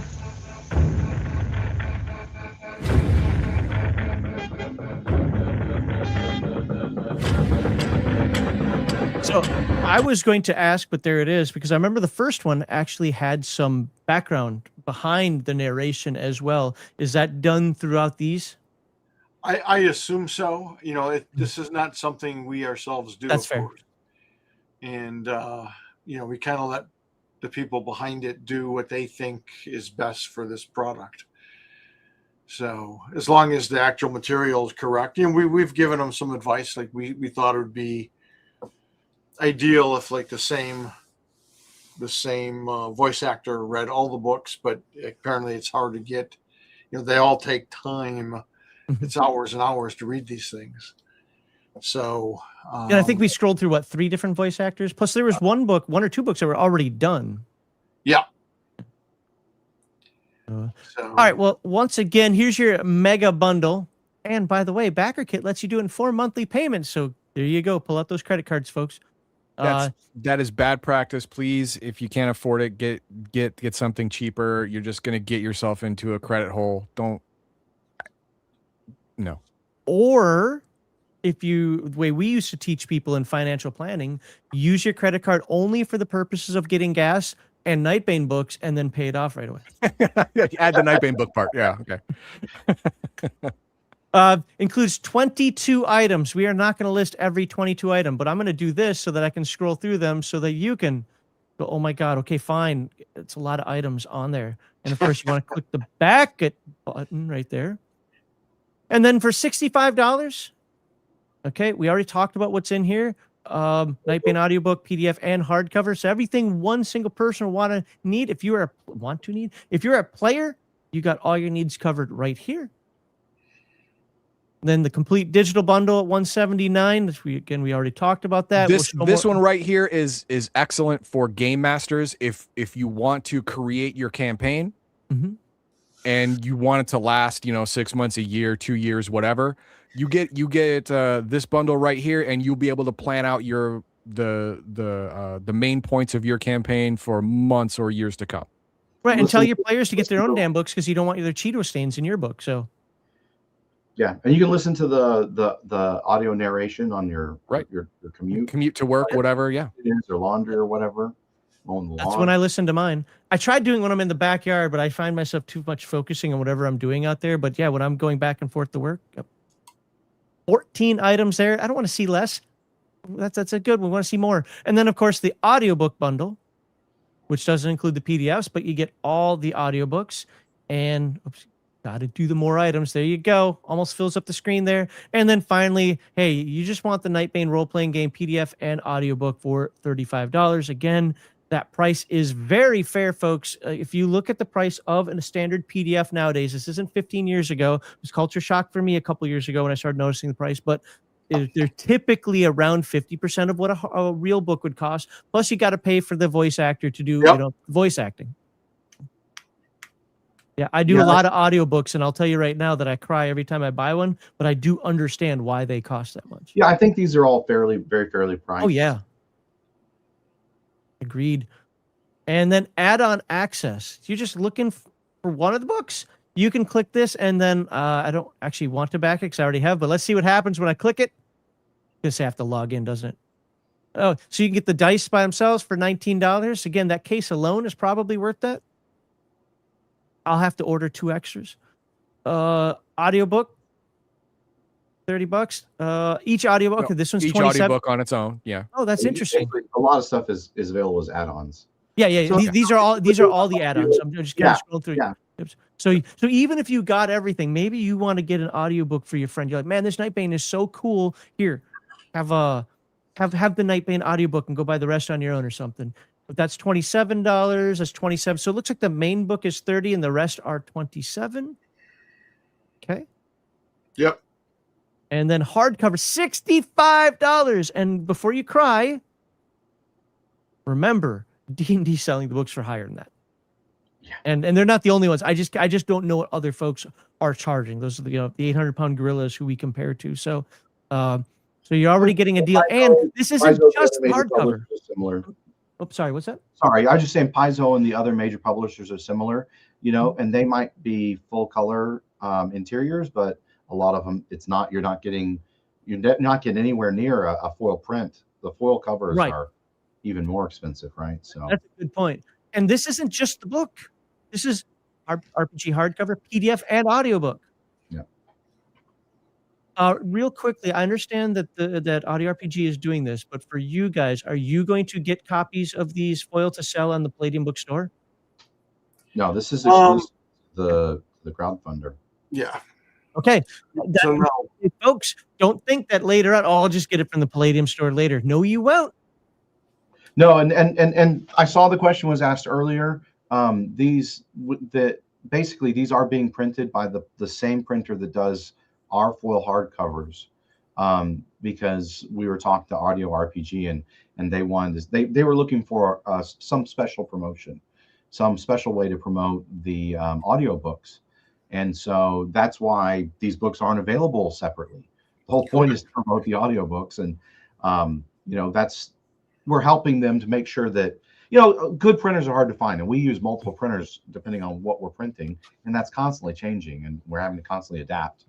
But in that area, that's why we're coordinating with them so that we can make sure that you guys are going to get a good physical book from our licensee, right? At the same time, please be respectful of our licensee, that this was their idea. This is something that they're doing. They're putting, they're fronting the money. They're taking the risk here by offering this. So we appreciate everyone who backs this. But just to be clear, this is not going to be available from Palladium Books separately. This is exclusive to Audio RPG's special event here. Okay. And all of the source books were $59 for the hardcover, PDF, and audiobook, where the main book was $65. So very consistent pricing. Consistency is something I really like. So there we go. And that's everything right there. It's simple, but it's got a lot of options for you. And you know what? Maybe you want that one extra hardcover for a buddy or yourself. Table copy and your copy, so all right. Or you're going to buy 3 sets of those dice so you can cannibalize the D6s from the other 2, so you can have a full Schlo version. Oh, don't even act that way. You agree with me on that. I do agree with you. Yeah. A Schlo set. You know what? I think it should be labeled that now. There should be another add-on on their Audio RPG, the Schlo set. Make it cost $1 a die. I don't care. All right. So that is it. So Sean, I have one question for you on this before we hit a bunch of chat. because I understand that, you know, Kevin was doing a lot of the background on this because that was, I think, before you were, well, one of the books I think maybe came out after, but it was before you were at the company and so forth. But have you run Nightbane? And if you have, what is your experience with it? I've never run Nightbane. Okay, All the fair. Nightbane books came out before I joined Palladium. And it looks really cool. I've really enjoyed it. I have read through the core book. No, it's one of those ones that it's like, dang, I really want to run it at some point because it's got, like I said, it actually has some really cool ideas. And Kevin knows this and can confirm it. But, you know, we've been talking to a few different authors, you know, about doing more material for Nightbane. And that's one of those things when we talk about doing different things behind the scenes. I mean, sometimes a book doesn't happen or an author doesn't turn into manuscript or whatever. And, you know, that's frustrating, but, you know, it's less frustrating because we don't announce it anymore. No, I think Nightbane is a really cool setting. And it's one of the ones that we think has a lot of cachet moving forward. It seems to kind of go in waves, but Nightbane and Dead Rain, they spike every once in a while. And so they're both really great games. I think they're really great examples of how simple and fun the Palladium system can be. Yeah, so that's my take on Nightbane, but I haven't run it yet. So fair enough. As you can see, they totally blew by the goals, which I don't know. I don't think $1,000 was a reasonable goal, so I think they kind of cheated on that one. But with that said, 34,137 backers. That's awesome so far. 19 days left. Has it been open that long? I thought it opened just last week. It was a short. I think it's only a 4-week campaign. Oh, okay. It's 3.5. Yeah, okay. I think it was only like 24, 25 days campaign. Okay, that makes sense then. So you've got over 2 weeks to pool that money together to click all those little add-ons or to get the bundles as you want. You still got over 2 weeks to do that. But I suggest it. Like I've always been interested in Nightbane, but it hasn't been like my thing, so to speak. I actually like Nightbane conceptually over Beyond the Supernatural for just my taste. But because I know this book is absolutely fantastic, I expect those books to be just as fantastic. I said, you know what? Apparently I don't have shelf space as it is, but I'll find it somewhere, and I'm going to throw that up on my shelf. So I went and I backed it at the full. At the full value of $299. But I know I'm going to be happy with it. So you will. I think it's really interesting to see all the books with that same cover treatment. Is pretty cool. It looks pretty sharp. So again, consistency. I love consistency, and now having all the books in my Nightbane collection like that for me, that's a win. No, I'm really weird about it. Kevin always thinks it's funny, but yeah, I'm really picky about consistency on covers. All right. Well, perfect. Any final comments that you guys want to give about Nightbane, this Kickstarter, or audio RPG? Just that the audiobooks are cooler than people think. You know, it varies a little bit with the voice actor, but, you know, one of the first books they did was Dark Designs. And when I was listening to that voice actor read our book, I actually grabbed the physical copy because it sounded so cool. And I'm like, did we write that? Is that, did they add this? And no, we wrote it, and it sounded cool and very different. So it's fun, you know. Just don't think audiobooks are just a weird thing, especially for role-playing games. It's not. And, you know, audiobooks of novels is one of the fastest growing segments of the book industry. So, you know, they're fun, especially if you have a long drive, or if you're just trying to remember stuff and you have it playing while you're designing up your game, and it might give you ideas. It's a cool thing. You know, when the owner of Audio RPG came to us, we thought, sure, why not? You know, if he wants to do it, let's see where it goes. So it's something worth doing. And then don't forget, we've got the soft covers on sale at palladiumbooks.com. Yeah, the weird thing about audiobooks for me is that I can't picture, obviously, using this as a reference, but unless there's a weird search function in there I don't know about. But the other side, and this is what a few people have said on our Discord, is that they're great for, like you're saying, when you're commuting, but to get you in the mood, and then to be like, oh, I forgot about that. I got to remember to do that to my, with my adventure when I come home. Yeah. You're not using it as reference. You're using it as in immersing yourself in the setting. That's the thing. When I'm reading a book for not the first time, I'm usually using it as a reference, and I'm not reading the flavor text. I'm looking for a rule, or I'm looking for a ruling, or I'm looking for a table, or whatever, and you can forget the context of these things. And if you have an audiobook that reads you this context in an entertaining and interesting way, you can like, oh crap, I've been thinking about that wrong, or I've been implementing that in a way that I shouldn't have been.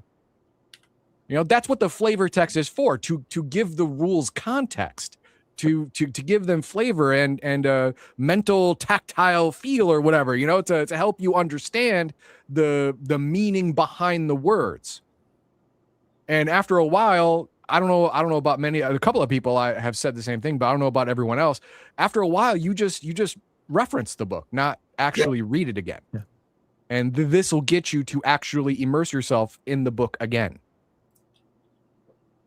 Yeah, and then that's the cool thing about these too, is you're getting the PDF as well. So you're getting that really easy, quick search reference tool combined with another way, an audible way to download the information into your brain when you're doing something else, or just want to lean back and listen to it. And it is pretty premium, because we've talked to a few people about this kind of stuff lately, and actually having the music and the sound effects and all that, that's pretty premium. And so usually that makes audiobooks much more expensive.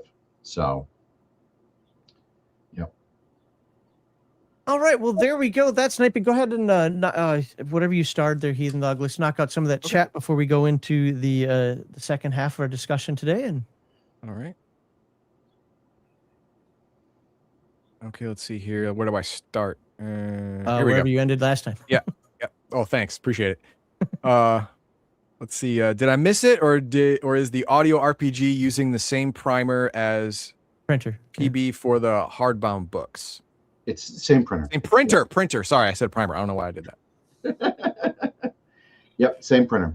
Same printer. Okay, good to know. Then we have Dana McCarthy. I've considered buying the Through the Glass Darkly before, just for the spell modification rules alone. I've heard that multiple times from folks. Yeah. No, it's good stuff. Yeah. Nightbane Survival Guide, awesome book, clarifies things left out of the main book. In Reagan's opinion, left out of the main book. Hit the chopping block, but you know sore what? About that. Then we have Timothy Farrelly. A question: would you make Dark Day today, or how would you move the timeline forward 20 years? That's a good question, because you actually said that earlier, that to move it forward and stuff like that. But would it play out the same way as it did 20 years ago? Yeah, absolutely. Now, I can understand the government being taken over, the alphabet agencies getting infiltrated and stuff like that, and local government being infiltrated. It'll work the same way. Technology would actually, I think, make it easier to fool people, especially with AI generated stuff. You could see, everyone is worried about AI generated things, putting things into film and pictures that weren't there. The really scary part is AI generated pictures that remove things that are supposed to be there. That's even scarier. So, if someone takes a photograph of a flying demon from the Nightlands, and then like, oh no, that's altered. This is the real photo, and it's not there. You're like, oh, hoax. That demon was AI generated. Come on. Yeah, AI generated demon. And that'd be easy to sell. That would be easy for the government to sell. So yeah, that's even scarier now. And I would say some of the themes are even more topical today than they were then. because people are all the time talking about, corporate corruption and political corruption and Government overreach and yeah, control and surveillance. exactly. And that's what this is kind of all about. I mean, it's like that's the things they're doing to mess with the people and to cause chaos and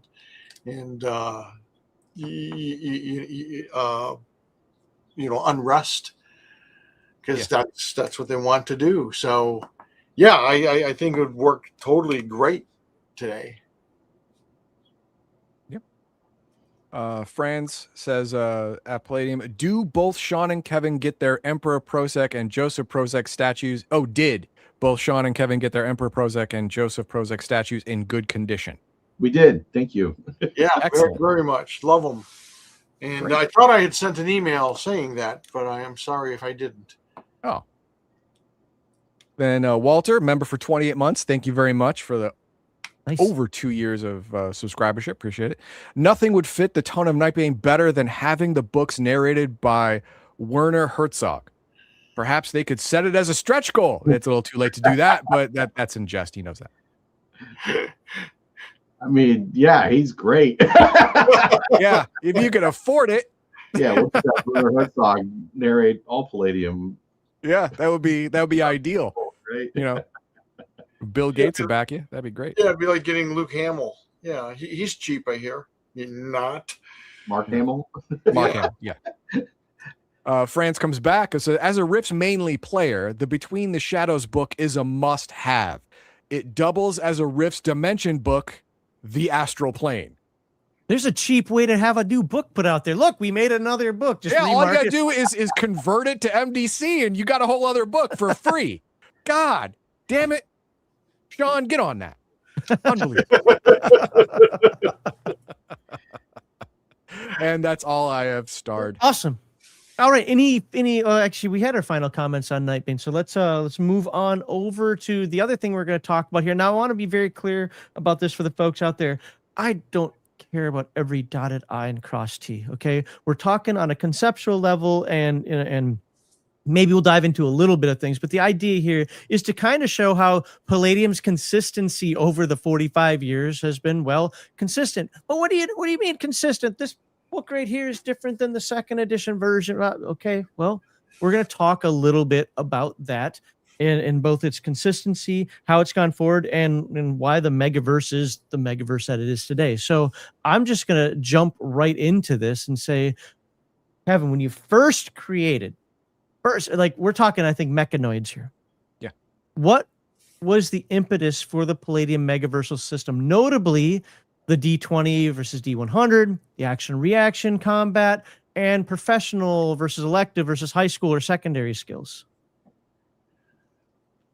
I just thought it made sense. It worked. I wanted to have a game that you could play anything and everything. When I was running my Defiler campaign, so actually Palladium Fantasy came first, and in play test and developing of the game system.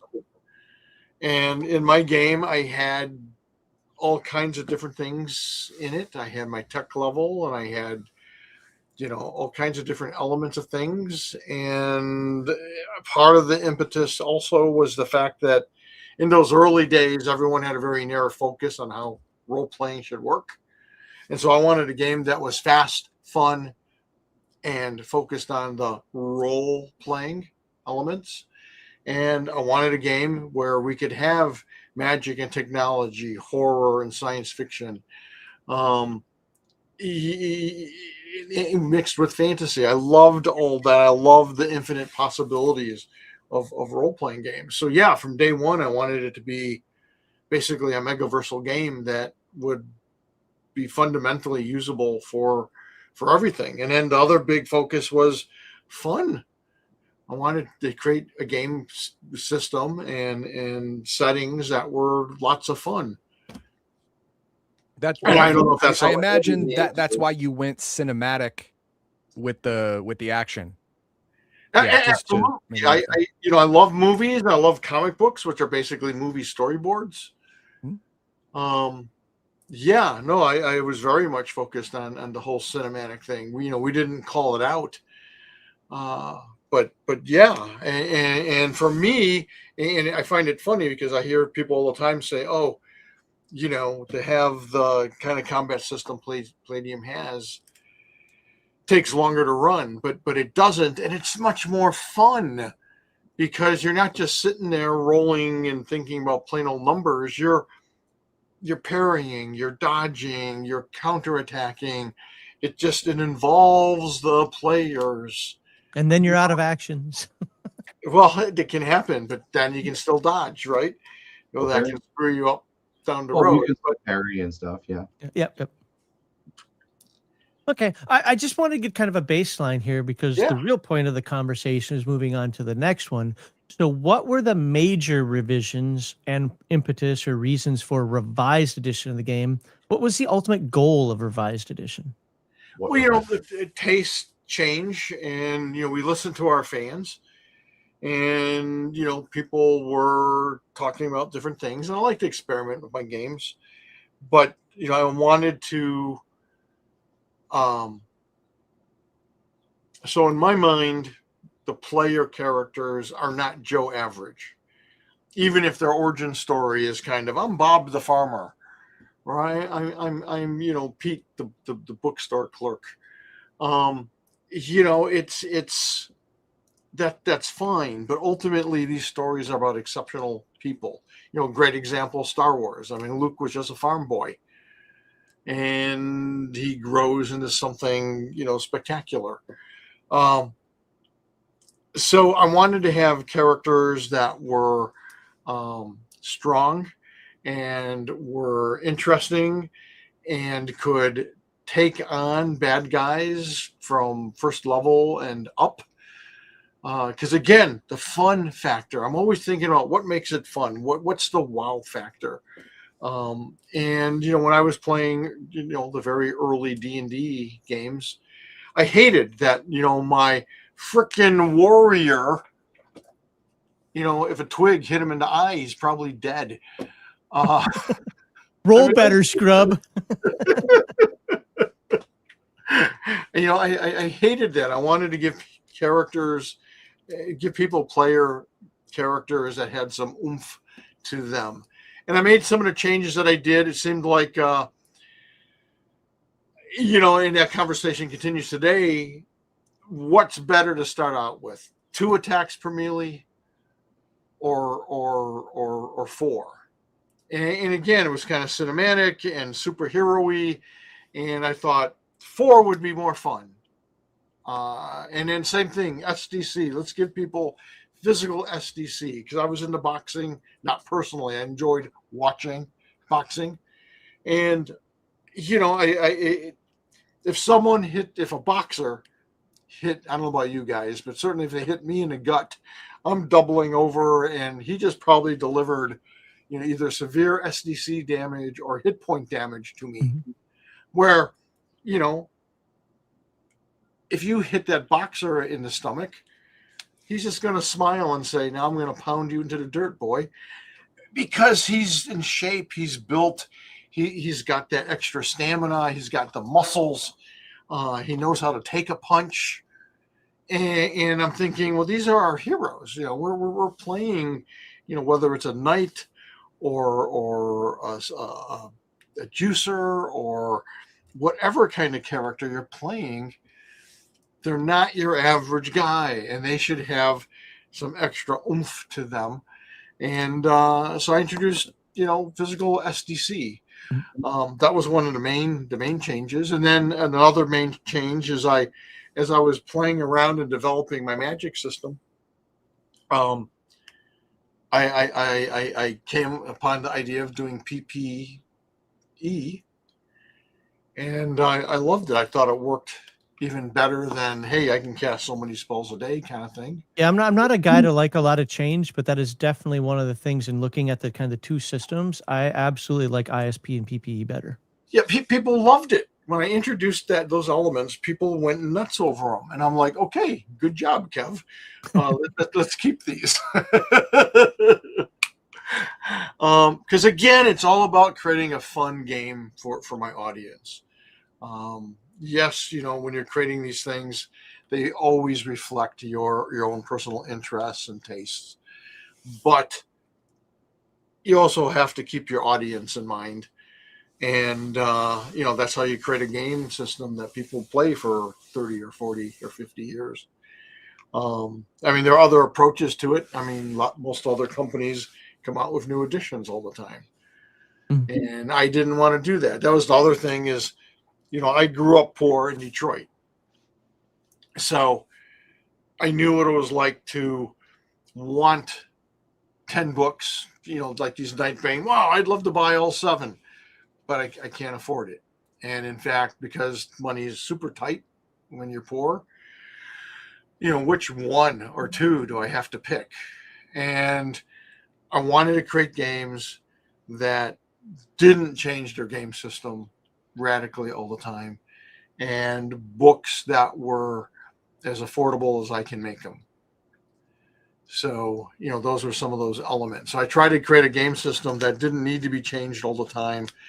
And I play tested the living hell out of those games in the early days. Mm-hmm. So, and I'm play test, part of my play test team are guys like Eric Woodjick. These aren't guys who just go, yeah, fun game, Kev. This is a guy who knows game theory and all this kind of shit. And we would talk game theory and stuff all the time. And so I'm playing with some really sophisticated, intelligent people.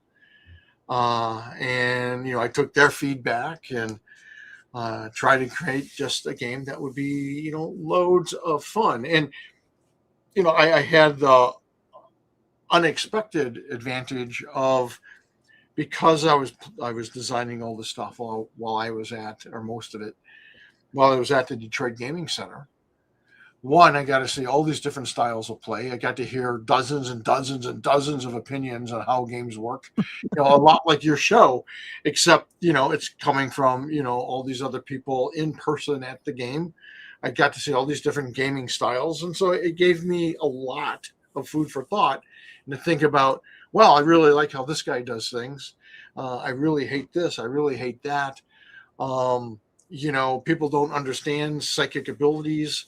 I do, because I was kind of a fan of, ESP and the supernatural and the paranormal, and I had read gazillions of books on them. And I'm like, how can I make this work in my game? Because I think it'd be pretty fun. And again, you'll hear me saying all the time, I think it'd be fun. I think it'd be fun. It's a game.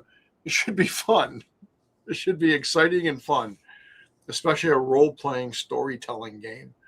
And how do you keep your players, involved? And that's where the interactive, combat system came from. That's where PPE came from. And running 26 guys, I had to have something that kept their interest. Mm-hmm. And so it was, I figured it out through, working through it and playing it and seeing, what people got excited about and what people hated. I had a lot of shit that people went, why are we doing this, Kev? And I'm like, I'm sorry. Because I like it. I don't care if you like it. Yeah.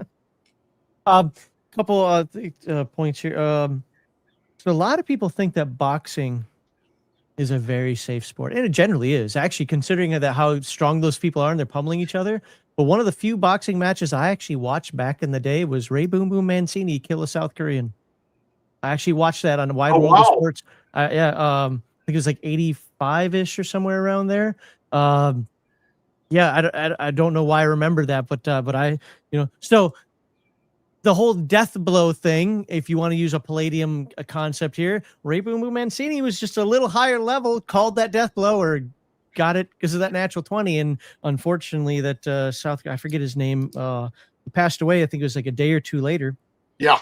But I remember watching that match. But Sean, so you obviously did Turtles Redux recently, but you and I started either with Turtles or Robotech. I always forget which one I actually started with. I don't know why it's a haze to me, but I don't have Turtles First Edition. I have the yellow text, not the black text on there. So I have revised. So none of my stuff, with the exception of this one, which is, obviously the more recent reprint, I don't have anything truly First Edition. Did you actually have anything truly First Edition?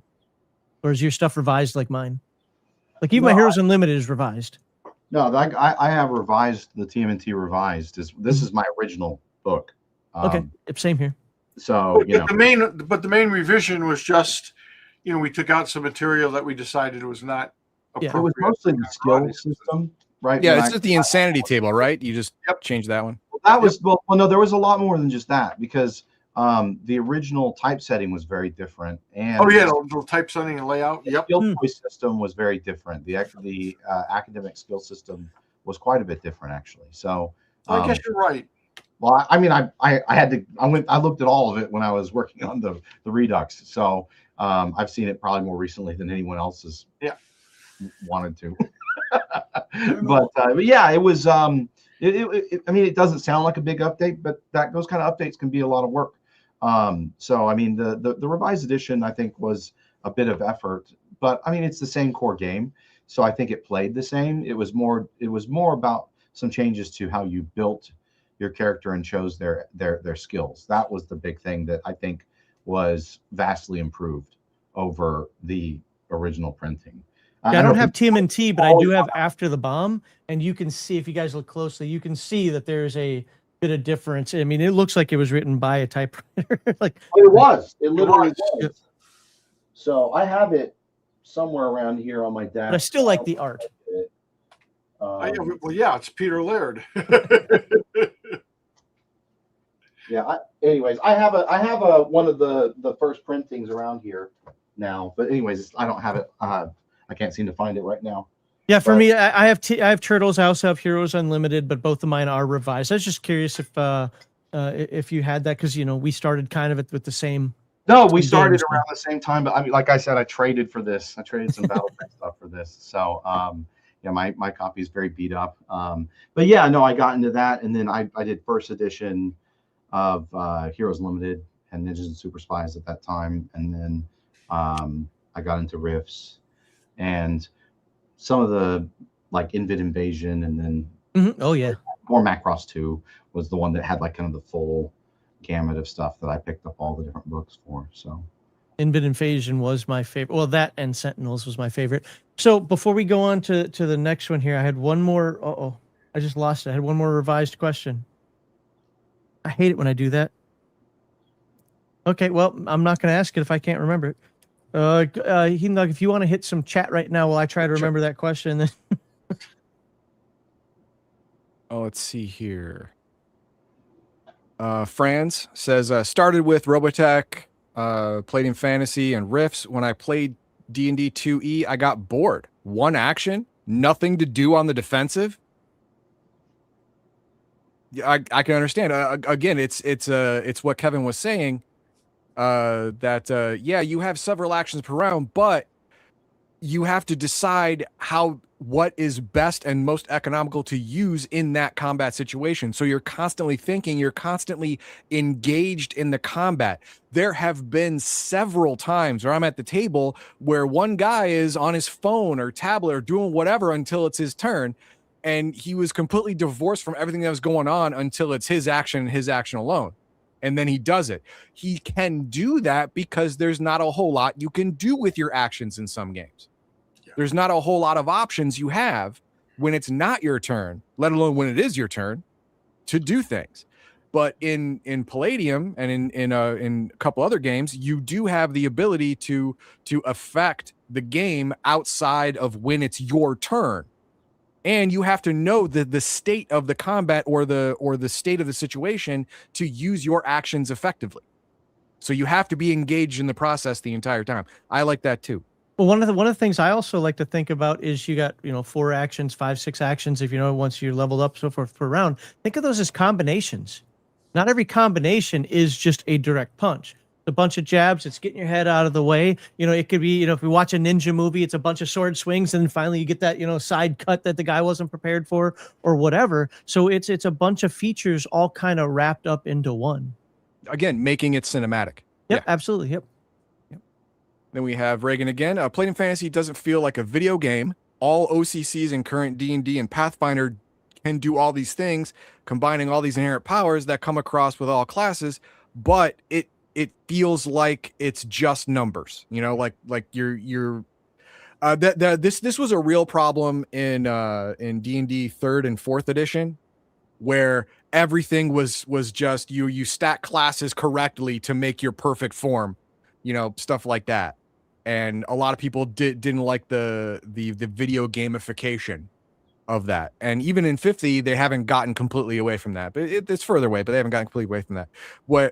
But in Palladium, you pick your OCC, you pick your RCC, and if you run with that, you're going to be fine. You're going to be viable throughout your entire campaign. There is no video gamification. You don't have to, plan out your character from level 1 to level 15 right from day one to make sure it's the most optimal build possible.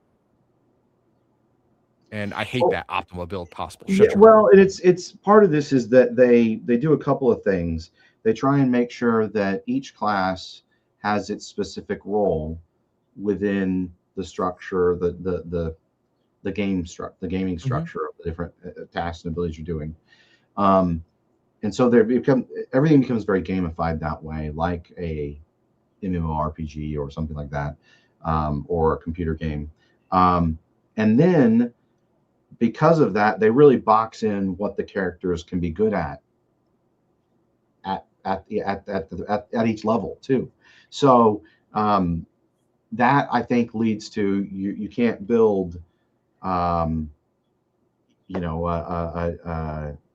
hero, a ranger that's also good at maybe some academic skills, or a warrior that has these different art or other types of interesting skills. And so I think that with Palladium, that's what makes a lot of those characters feel very real, is that it feels like you have more of a broad base of things that your character can do, and you have a lot of options when you're building your characters. It doesn't feel like you just have these kind of invisible walls that you just can't, this class can't be good at these things, because that breaks our party dynamic, that gamified party dynamic that we're setting up. Well, it's interesting you say that, Sean, real quickly here, because one of the things I argue constantly is, if you want to play a skill-based game, play a freaking skill-based game. If you want to play a class-based game, play a class-based game. Yes, I expect you to play classes if you're in a class-based game. I expect you to pick skills if you're in a skill-based game. No game, none, and I mean this across the board, no game does the hybrid between the two properly, except for Palladium. It is a class-based game technically, but the way the skills are introduced, and they come with the OCCs, from the specific things you have to have to the things you can pick to the extra things you can pick on top of that, and how many you get to pick from. Some people think too many, I don't, but it's the only game that I've ever seen that is a hybrid between a class base and a skill base that actually works.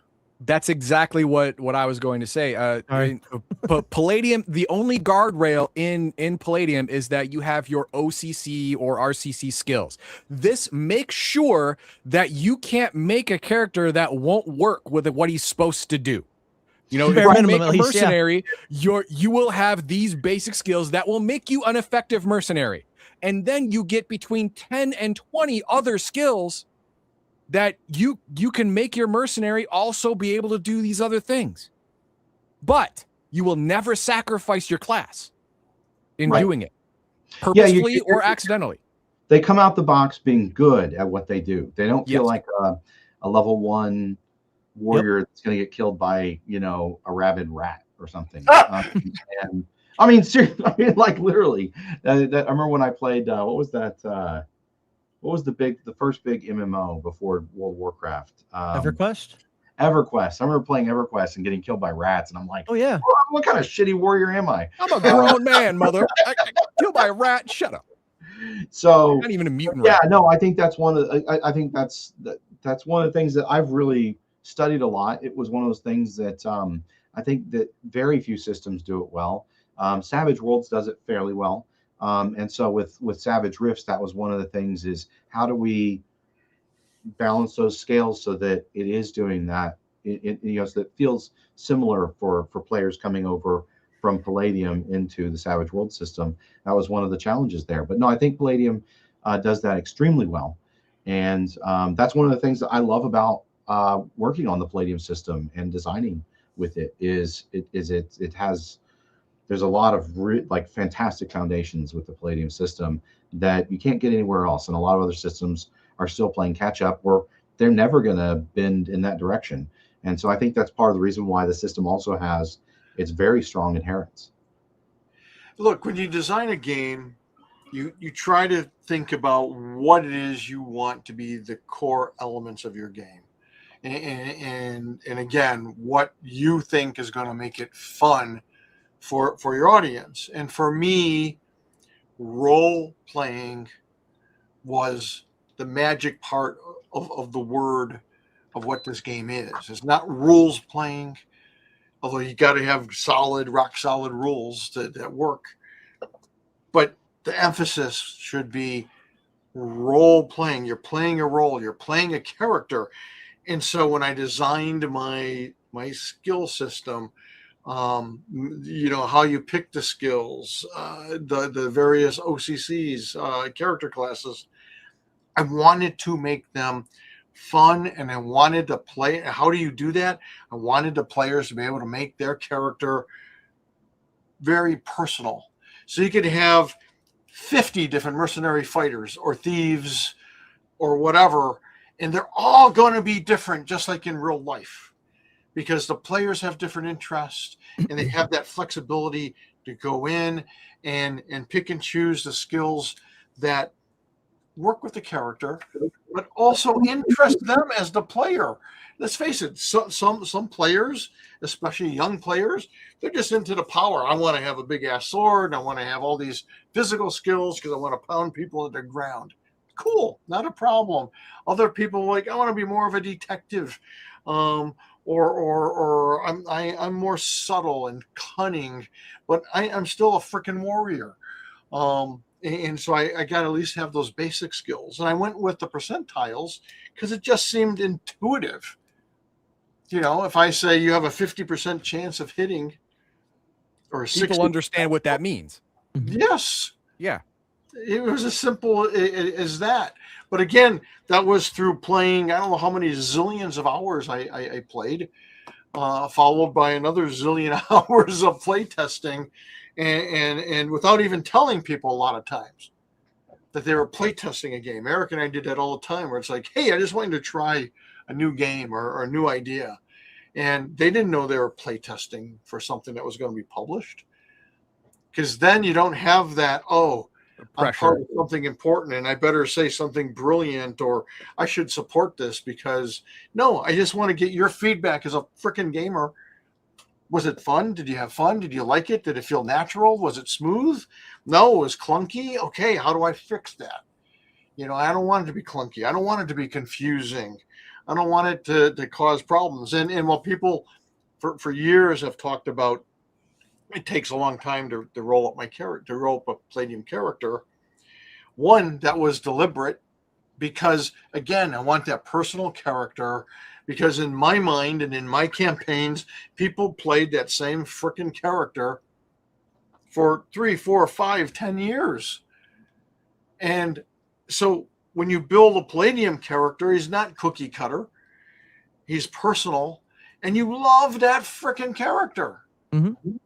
That's awesome. Again, that's what role-playing should be, in my opinion. Obviously there's all kinds of variations, and I'm not saying my way is the only way. But these were the things that, for me, that made role-playing exciting, and why I wanted to incorporate a lot of these elements. I'm going to piggyback on that. I was going to save this question for later, because we're going to have more of a Q&A type thing later. But because you said it right there, I kind of need to bring it up now. One of the conversations that's been on our Discord recently is this guy was, and I'm paraphrasing what he said. Essentially, he's like, Palladium needs to come up with an easier way to make characters, because I can't get new players to play the game because they look at the character sheets and they say, screw it, this is too much, I'm out. And it's that analysis paralysis, overdone. I call it a feature, not a bug, because I'm like, everything's on the character sheet. But modern players have been, whether it's tools or whatever, and we'll get into that later, they've got these index card character sheets, How do you, and I have my answer, but I'd like to hear yours. How do you encourage someone to say, don't be intimidated by the character sheet? This is a feature, not a bug, and it's a good thing, and here's why. Well, again, because it gives your character that personality and flexibility. Although I do agree. So look, times change. Because if you look at first edition rules, you had a lot of skills and a lot of the same elements. But second edition added even more skills because at the time, people really wanted to have a lot of detail to their characters. Yeah, the 90s was the era of the simulationists. Yes. and we didn't want to overdo it of simulation, believe it or not. And it wasn't compared to some games. But yes, to modern taste, they want something simpler and more concise. And Sean and I have talked about doing things like, instead of saying, having 5 different weapon skills, maybe it's just 1 or 2 weapon skills. And everything's kind of incorporated into it. Maybe we do something where, mechanics is a great example. Hey, I have the mechanic skill, but what range, what are my specialties under that and stuff? And we're kicking around all kinds of ideas for shortening the skill list, combining things. That actually reminds me of FASA, original Shadowrun, yeah. FASA, Shadowrun, exactly. They streamlined their process. They didn't add anything, but they took some things away, bundled them into what was left, kept all the nomenclature the same, kept all the rules the same. But the example is in first edition Shadowrun, they had a hacking pool, a combat pool, a magic pool, a dodge pool, all that kind of stuff. And then in second edition, you're like, okay, we hear you. We're gonna have a combat pool that does all of this stuff. If you're a hacker, you use your combat pool while hacking. If you're a fighter, you use your combat pool when attacking and defending. You have a combat pool and a magic pool. There you go. Have fun.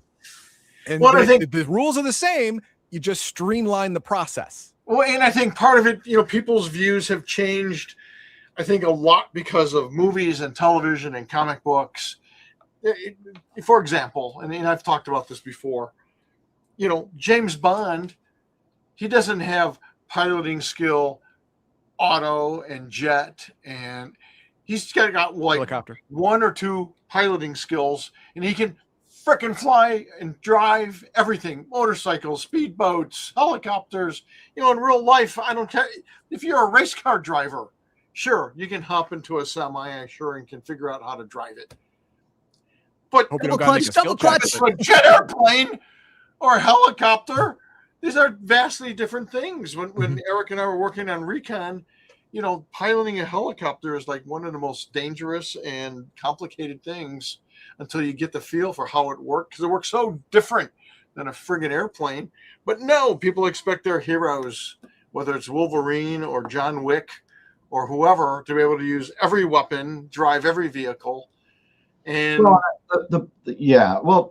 it's a slippery slope, right? Because then you also end up in that same kind of like these really cardboard cutout characters, which Palladium is not known for. How do you find a good middle ground? Right. And so, and I have a few things I want to say, besides talking about like stuff we might do in the future, which we're constantly talking about, how we can improve the games as we move forward. And I think that, first off, I'll say it's odd that I find that, and this is going to sound really harsh. I'm not trying to sound harsh, but it's really hard for me to believe that adults can't build characters when my 13-year-old daughter built a Palladium Fantasy 2nd Edition character, multiple characters on her own without hardly any help from me or Kevin or anyone else. And it's just like, and guess what? I made Ninja Turtles when I was like 12 and retarded. So, sorry, I know you shouldn't say that word. You got better. No. You can say it here. The thing is, Sean, and I'm playing devil's advocate, not because I disagree with you. Let me talk. But so I don't know. My point is just that's just one thing to throw out there. Right. Is I want to make sure that people understand, like, hey, if people need to be coddled that much, it's one thing too. But another thing is they just don't want to. That's the issue. They don't want to, and that want is.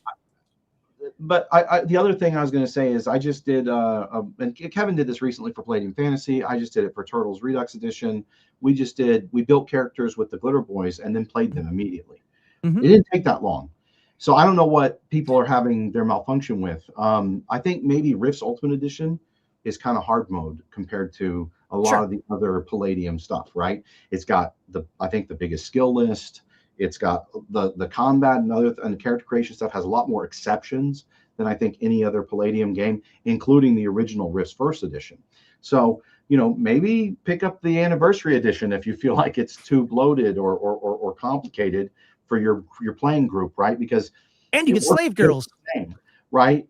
On the cover. And then, but at the same time, I mean, we built characters and played them immediately using the Redux Edition. And these guys I don't think they had built Redux Edition characters before. So the fact that we did that very quickly, I mean, you built the mutant animal, you rolled it on the origin tables and stuff. We built the mutant animal. We were done in like 10 minutes. After that, the rest of the time was picking skills and picking equipment, right? And I think that the other thing I'll throw out there is some of this is also, I think we hit a good spot with the Redux Edition by listing the percentages next to the skills. There was we got a bunch of feedback in the proofreading period for that book and playtesting period. And so like I made different notations so you can see, hand-to-hand expert it has a little superscript of 2. That's 2 skill selections. The skills all have their starting percentile listed. All of the skills increase by 5% per level up, right? And just little changes in some of these phrases, little changes in how these tables are presented, I think can vastly speed up what you're doing, And so I don't know, maybe you don't want to write in your book. I know some people are like, don't want to do that, but maybe write the skill percentages next to the skill list in one of your books if it's really, or do that with a printout or something. And that might really help people speed up their character building because, a lot of this time is actually just spent flipping back and forth between pages.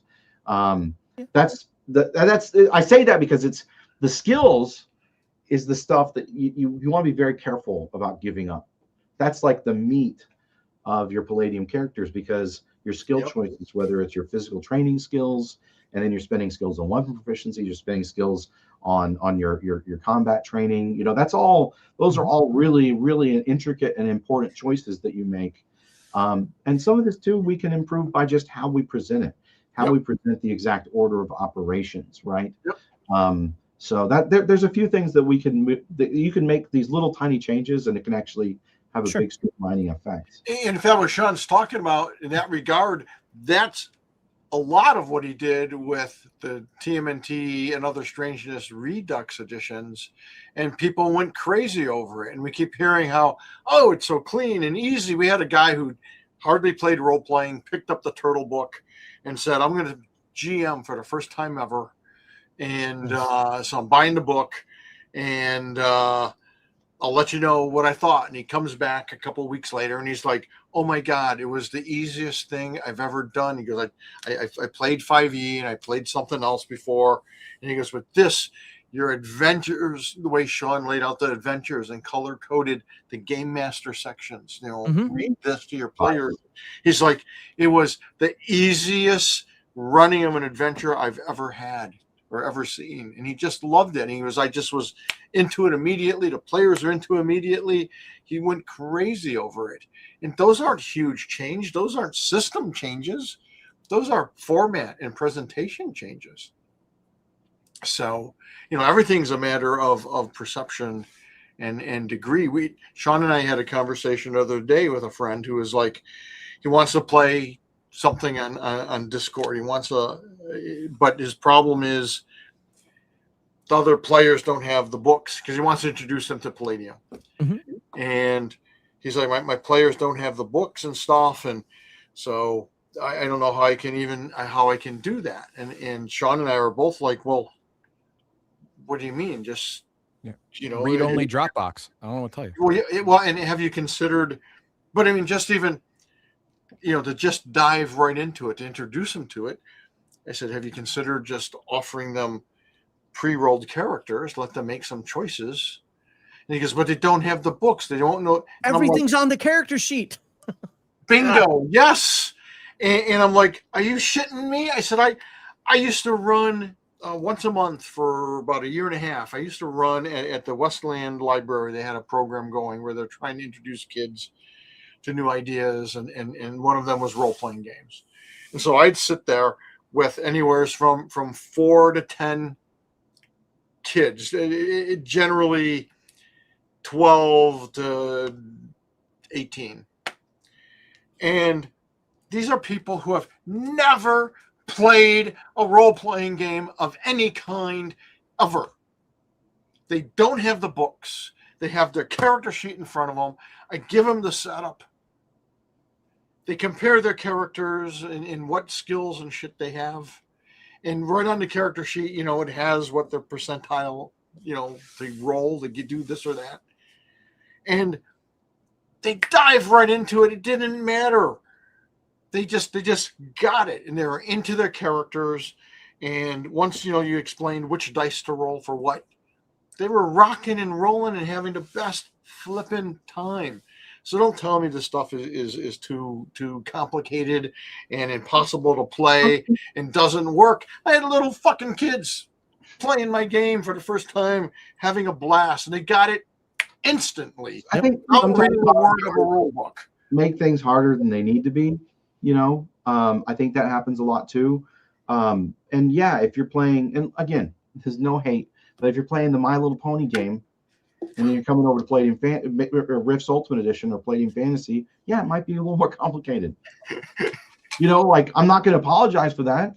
And nothing against the My Little Pony game. I'm sure there's some units, right? So, but I mean, it's just, and I think a lot of people are also coming from the board game sphere into the tabletop RPG sphere.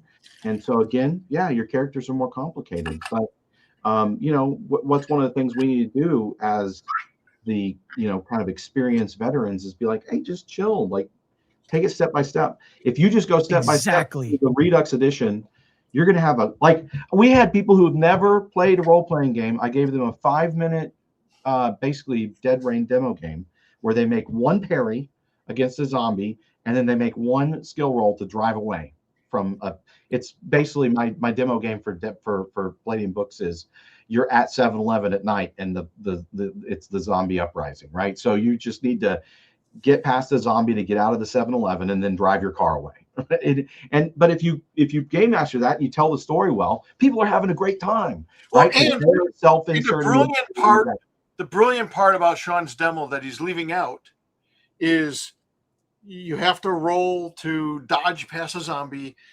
You have to roll to get into your car without something grabbing you. And then you have that combat choice. Yes. Do you drive away and get away from the zombies? Or do you run over to stinking 2 zombies in front of your car? Yeah, or the one that tried to and he says, and if you try to run over the zombie in front of your car, because you can turn and get away clean, it might gum up the works. You might stall out your car and you could be in trouble. Yeah, so what I found is, I would say 60%, 60-70% go, I ran over the zombie. And it's great. And right there, that's the magic of role-playing. You gave them a choice. They got to do something proactive. They got to be a freaking hero by running over a zombie, one zombie out of gazillions. But it's that moment of triumph where, I got away and I killed that stinking zombie. Or it's beautiful. On the flip side, you run over that zombie in that moment of you want to feel like a hero, and then you realize, oh crap, I broke my radiator and now I'm stalled out a mile down the road. But that's cool too, because in the demo, or maybe your car even stalls immediately. In that demo, you now have, we're going to carry this particular demo a couple actions further. Do you get out? What do you do? Your car just stalled. What do you do? I'm crawling out the back window. I'm opening a door. Can I run? Or is there a rock? Can I hit him in the head? Whatever. And again, they're just immediately involved, and they're involved in the story. I'll just propose D20 rolls for combat. and then percentile rolls for skills. And usually I just say, oh, if you want to run over the zombie, instead of 50% or 60% or whatever, it's, you're only going to have a 40% chance of success. You might end up in a ditch if you bounce off that zombie or get under a wheel. And yeah, people love it. And then 2 seconds later, I pull out Ninja Turtles Redux Edition, show it to them, and this guy and his wife, they own a comic book shop. They've never played a role-playing game before. They roll a few percentile dice, and suddenly they're going bonkers over their,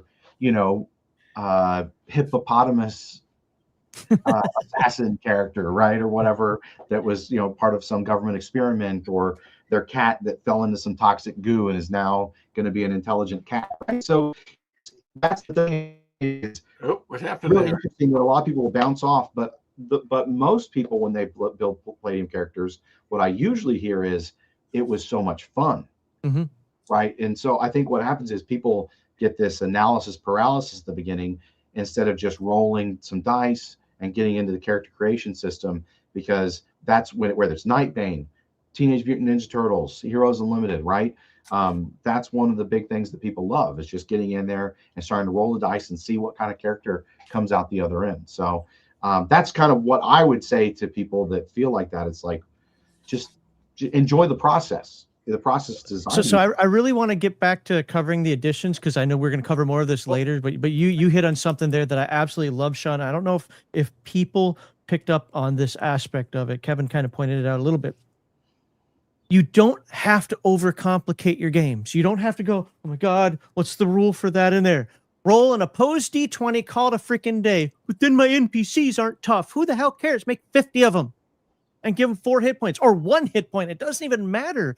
And this is what some of the discussion was on our Discord, why people want these tools and so forth. Like I said, we're going to talk about that later, is the fact that they're not willing the term I use is they feel like they have to be right. I have to do it right. I have to play correctly. No, just throw some numbers out there and make it interesting and fun. You don't have to grab an NPC out of this book that's 3 pages long and write all 3 pages down to get that one thing that's going to last 5 minutes in your game. Like, where is this coming from? Yes. I don't know if Yes. it's like you said, Sean, the board game world or what. It's okay to wing it. You don't have to be perfect. Stop it. Well, and that's what makes opposed rolls so much fun in combat, because you're in it. I swing and miss. Oh, shoot. The bad guy gets to swing at me. Oh, man, he hit me and did 6 points of damage. All right, I swing back. I rolled a natural 20. What did I damage? I did double damage. That's fantastic. Oh, wait, I rolled I rolled 1 snake eyes. Oh, shoot. But you got that back and forth. Yep. You've got that interaction that makes it exciting.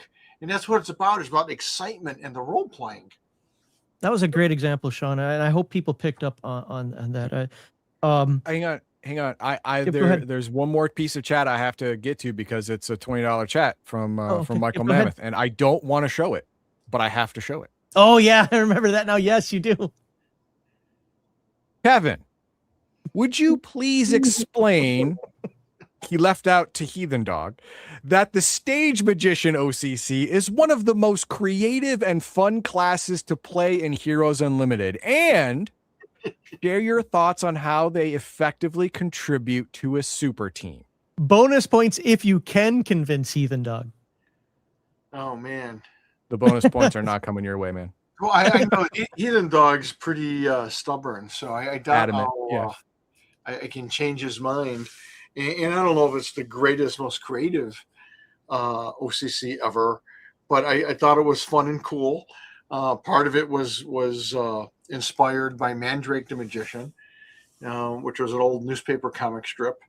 And another part of my inspiration was a TV show, very short-lived, Bill Bixby show, where I think it was called The Magician. Mm-hmm.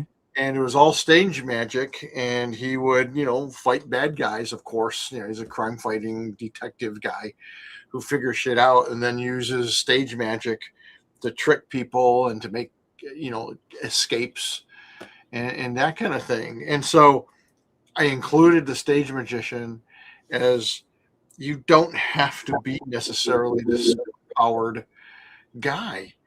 and you just use cleverness and training to be I saw that someone had the Mentalist is a similar kind of thing. Yeah.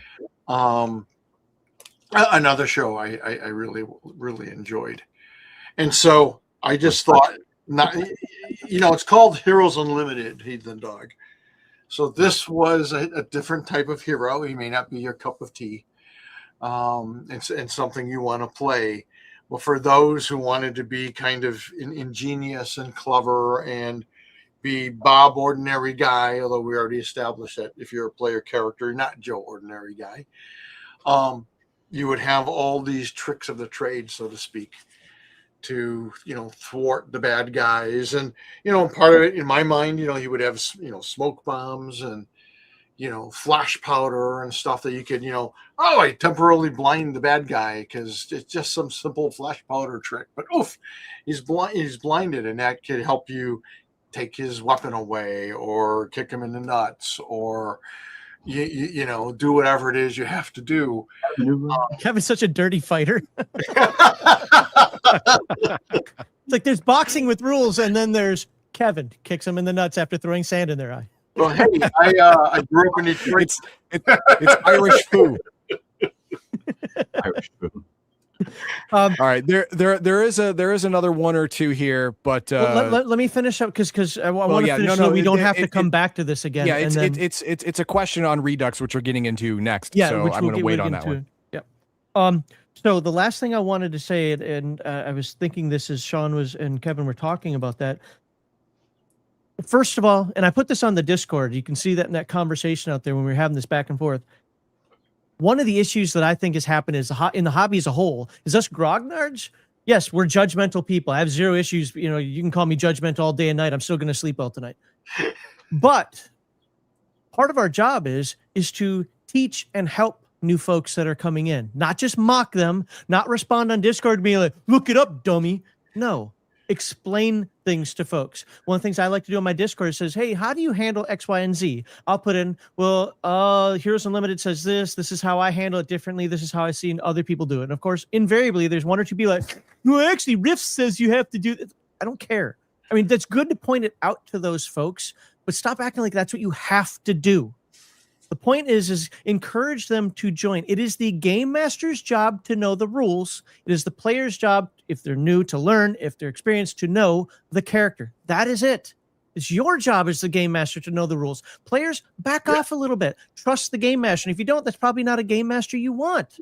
And so, again, Sean said it earlier, and I think it has been posted in chat as well. Some people make it harder than they need to make it. Yep. Just and as a game master, that's fun most of the time. Yep. I'm sorry, Sean. Go ahead. Oh, that's it. I was just saying, just jump in, do it. You'll have fun most of the time. Yes, and that's the beauty of it. That was the thing with the library experience where I'm handing people character sheets. They don't know a single freaking rule. I'm the guy who knows the rules. Mm-hmm. And if I forget something, you know what? That's why there's a rule book. So I can go, time out. Oh, yeah, that's how that magic spell works or that super ability works. All right. This is what you can do. What are you doing? Mm-hmm. Yes. All right. There's only one more, but okay. This one's pretty good. A game's lethality can discourage complex character creation. It's a bear when it takes an hour to make a character and it's dead in the first session. Well, yeah, that's fair. Palladium has you covered on that one because everyone's front loaded. Yep. I mean, in Palladium, in almost any Palladium game, you are not going to die in one roll. One roll is not going to determine your fate. You have to have several rolls and a couple of bad decisions in there, and then you're dead.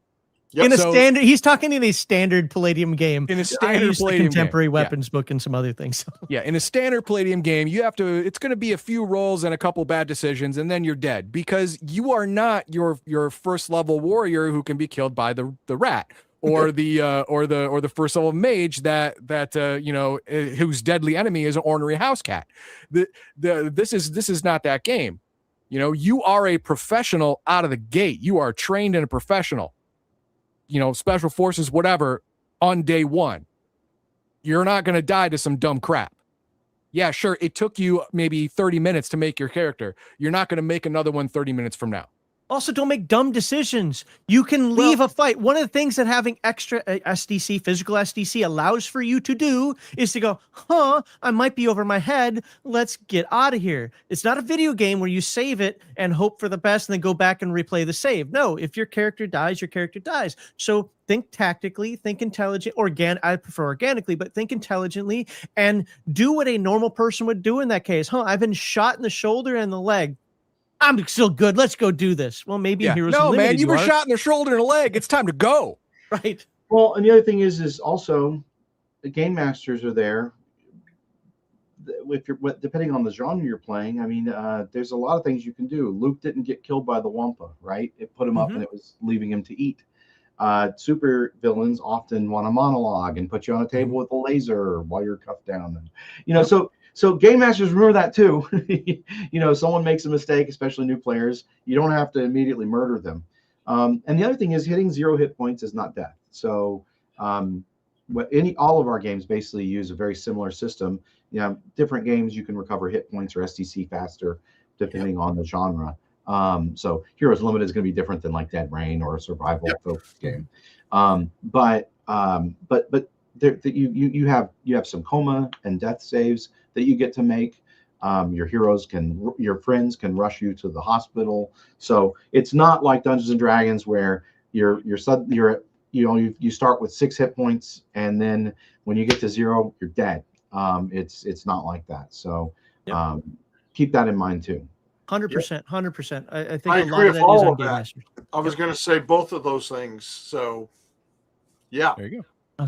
All right, well, I'm going to get this back on track a little bit before we get off track again. I love this. But great conversation. And by the way, somebody sent me a Discord message. You know, you guys have talked about this before. Yes, but not everybody watches every video. So it's good that we're talking about some of this again. Now, after Revised, there's this second edition, but I'm going to use the term that the curmudgeons like to use.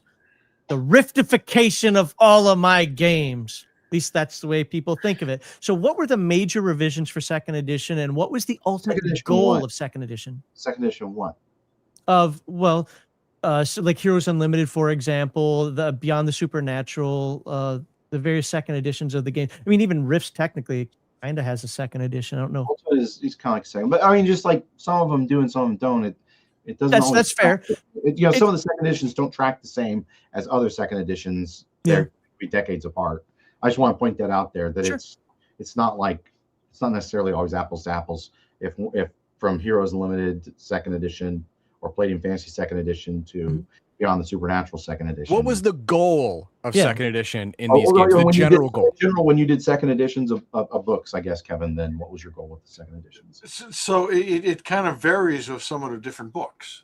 Sure. Okay. Generally speaking, I came up with, and I don't know where the riftification comes from, but I came up with a new and different magic system with the PPE and the use of ley lines and things, and that actually appeared in Beyond the Supernatural. So it's the Beyond the Supernaturalification. Doesn't exactly roll off. First edition. That was a big one. How magic worked. Really?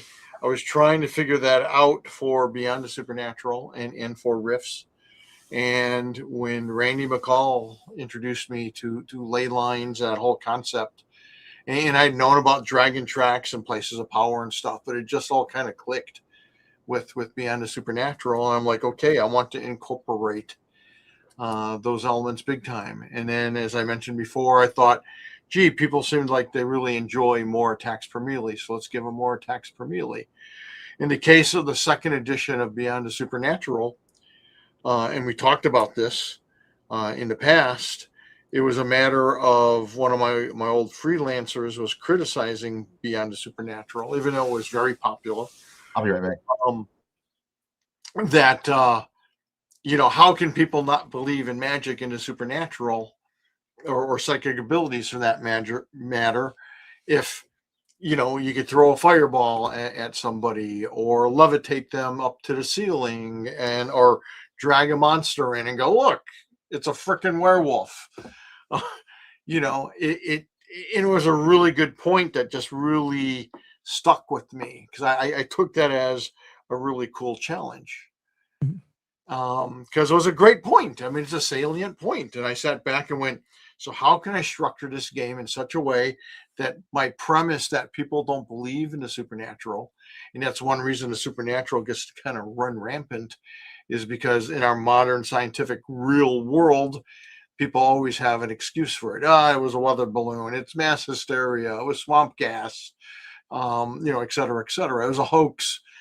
But how do you really put that in there when you're really fighting real monsters? And the way I came up with it was that, demonic beings need an anchor. And so their essence kind of fills like this artificial body that they build. And when you kill it, you don't actually kill the actual demon. His essence gets sucked back to whatever hell or dimension he came from, and his body discorporates. And that's why there's no physical evidence of some kind of a monster, because it's freaking gone. And you may have shit on film or video, but how many people are going to believe that? That's clearly fake. So you give them that plausible deniability, and then in the case of magic and psychic abilities, it was a matter of, hey, same thing. These psychic abilities and magic were actually kind of developed or evolved in human beings as a countermeasure to the supernatural. Thus, all of them, or 99.9% of them, relate to the supernatural. So if I got telekinesis, I can cause my pen to spin, or maybe raise up above my palm. But you've seen a gazillion stage magicians, Heathen Dog, do that exact same thing. Glorified mimes, you mean? There you go. And so that's not impressive, and that's like the best you can do with that power. But if you're facing a lesser demon or supernatural being, hey, that power just automatically ramps up, and now you can take that knife and telekinetically hurl it, into the creature's eye or his head or whatever. If it's a greater demon, your power is even more escalated. So now you can grab that couch and hurl the couch at him. And if it's an even more powerful demon lord or alien intelligence, you can do even more spectacular feats with your psychic ability or your magic power.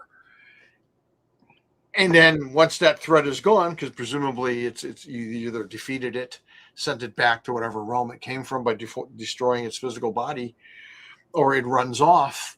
The police show up and people go, I saw that guy throw a freaking couch at that guy. And they're like, what? And the guy's like, I don't know what he's talking about. We got it on camera. It's nothing but fuzz. Exactly. So so Beyond the Supernatural, second edition was a huge change from the first edition, which had a bunch of cool stuff in it too. And that's why I need to do the other BTS source books, Tomes Grotesque and Beyond Arcane, so people understand how the magic actually will work and what the magic spells and things are. They're not going to be Palladium fantasy spells. You're not going to raise up a wall of stone or, a lot of other things that of those kind of spells can do. But they're going to protect you or nurture you or be super effective against, supernatural beings. I'm getting some serious mage vibes, Heathen Dog. The technocracy hiding everything from folks, and then plus now the magic has to be subtle. Yeah, the whole limitations on magic, to where magic, if you don't want to get spanked by reality, has to fit in what people understand, so they don't subconsciously, I like that. rebel against it. But in the Beyond Supernatural, the way psionics works was that it scaled to the power level of your threat. If there was no threat, your power level was super small. If there was a huge threat, it was super big. Magic in that world would have to work the same way. It would have to have the same feel. Yep. And then whatever explanation you have for that, is it the same explanation? Fine, great, it'll work. Is it a different one? I don't know. It's up to Kevin. I don't know. Maybe Sean too. Yeah, Sean. No, it's up to Sean. Definitely up to Sean. Sean's fault. I mean, Sean did it well. So it really varies. Like in Heroes Unlimited, I added Immortals because people wanted to have really super powerful Hulk and Thor-like characters. I added those. I added Immortals, and some other odds and ends. But they're still very similar to the first edition. And then Palladium Fantasy. What's that? Palladium Fantasy. I mean, obviously we know that the SDC was incorporated. Then again, there could have been a revised version of that I don't know about. Magic change, yeah.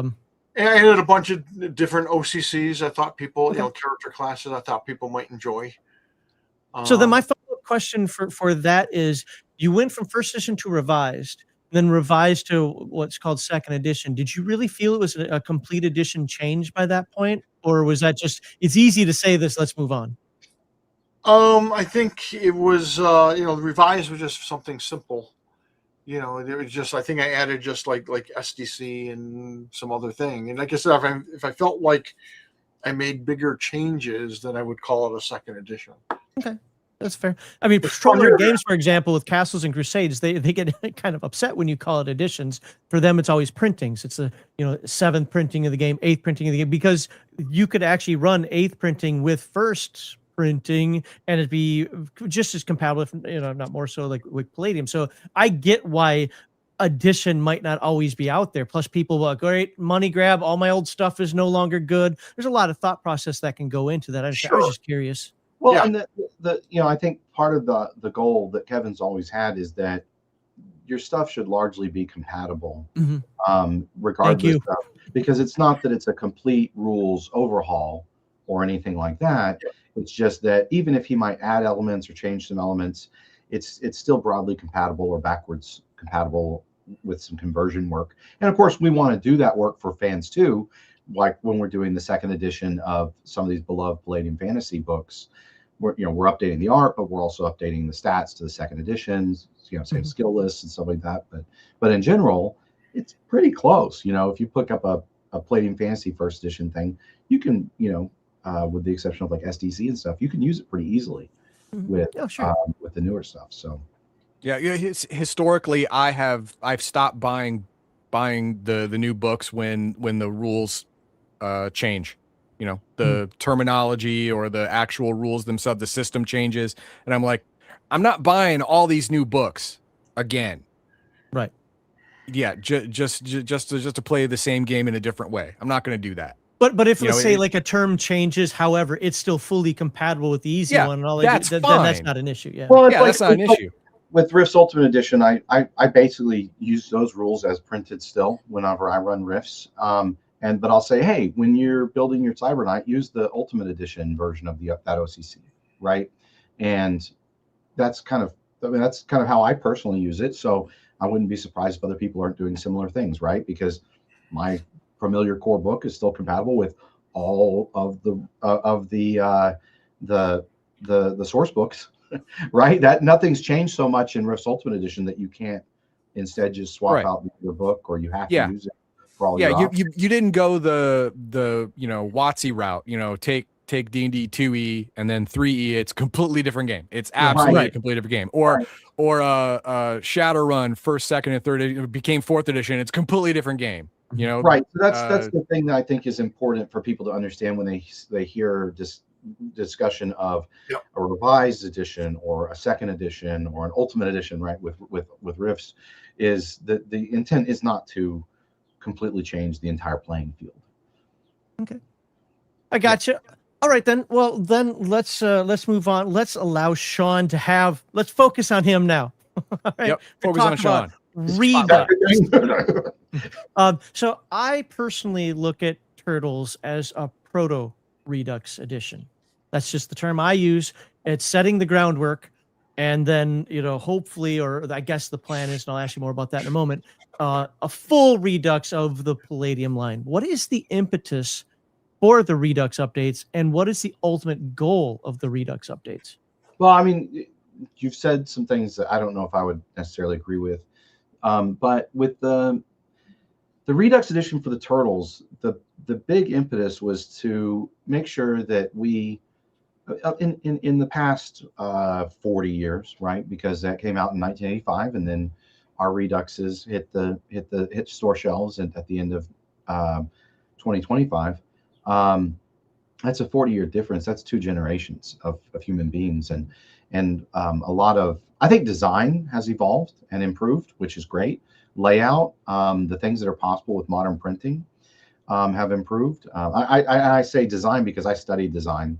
I have a bachelor's in it for games and movies, and that there's a lot of terminology and approaches to the wording of the rules that we updated.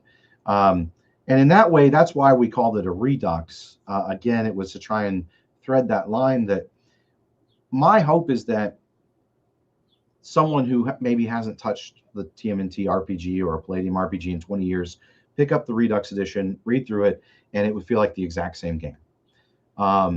And at the same time, I want it to be as easy to use as possible. So all of the skill check rules were expanded. It's really only still a page. Rolling skill checks in Palladium is dead simple. You have a percentile, right? And then the game master can put in modifiers there, depending on the situation or how difficult the skill check is, and things like that. Really good examples in the Turtles books for folks who yeah, don't have if you haven't checked it out, please check it out, because part of this too is after I joined Palladium Books, and as Kevin's business partner, we have talked about a lot of things where I think that there are certain perceptions, or there's certain things that especially modern gamers won't do unless you spell it out for them. And so that is something. Please check out that section of the book. We've talked about a little bit in other podcasts. And then the combat section, again, if you take out the art, the basic combat rules, and we nailed down the movement rules just because people have asked for it, and we wanted to present it the best we could as Kevin and I personally run it. That's there, but it's one page of rules, and then you get into the combat terms and stuff. But the idea wasn't that it was a completely new edition of Palladium rules, but it was something that was cleaned up. There was actually some small changes if you look very carefully, compare between the character creation steps and some of the language in there for your character creation between TMNT revised in 1985 or 6 or whatever, and then the TMNT Redux edition. But again, it should feel like the exact same game. And so there were some things that we did to try and make sure that things were easy to use and used modern language that could be applied to any Palladium game. And there are some decisions that we made that were specific for Turtles that we thought, well, this is the right move for the TMNT Redux because it's a Redux. It's not a completely new edition. We're not trying to change the flavor of the original game as it was created in 1985. So it kind of walks an odd line there. And so it's interesting that, because I've told people, a lot of people really enjoy the Redux Edition updates and clarity for the rules and the combat and the skill checks and all that kind of stuff. And at the same time, it doesn't have extensive modern automatic weapon combat rules, right? Because that is not the intention. It's the game is focused on street level mutant animal ninja shenanigans, right? So Yeah. No, that's one of the things, and to be fair, you had to kind of drill it into me a little bit, in the early days, is the fact that Turtles is meant to be street level. It's meant to be Yes. a little more grittier. To be fair, I keep saying Turtles, but 95% of what I've done is actually After the Bomb, at least for me running it. Turtles Well, is more and it's true to the street level Mirage comics, right. not the cartoon, not the movies necessarily. Yes. It's very clearly the art. I mean, the art is literally derived Mhm. from the early Mirage comics. Although we have a lot of art that that Mirage fans will love because it's not anywhere else. Kevin hired Eastman and Laird to do the interior art for the books, so there's a lot of cool characters that you won't see anywhere else. But yeah, it is a brutal, gritty, street level combat type of system. So with that said, going forward, because you've said even here before that some of this is going to lay the groundwork for what you hope to be able to do with Palladium in the future as time permits and so on and so forth. So what is the ultimate goal as this expands out? Because it seems like Turtle's been a success, for Palladium in terms of a Redux. I don't want to use the word version, just or edition, a Redux writing of the game. What do you mean? Which game? Exactly. Yeah. Yeah. They're gonna say Rifts. I'm gonna say After the Bomb or Heroes Unlimited. We've been talking about Beyond Nightbane. For the audiobooks. Like, what does it mean for that? I mean, there's a lot of stuff. Again, we don't want to talk about. This is one of the things that it's that fans I know is like it's a love-hate thing. It's like they'll complain about the fact that the Nightbane Beyond the Supernatural books were announced 20 years ago and they haven't come out, and that's because writers said they're going to do XYZ and then those things didn't happen, right? And so then the tack now is we're not going to talk about anything that is not preparing imminently for release. And so I don't want to talk about that and get ahead of stuff because it'll just frustrate people if it doesn't happen exactly how.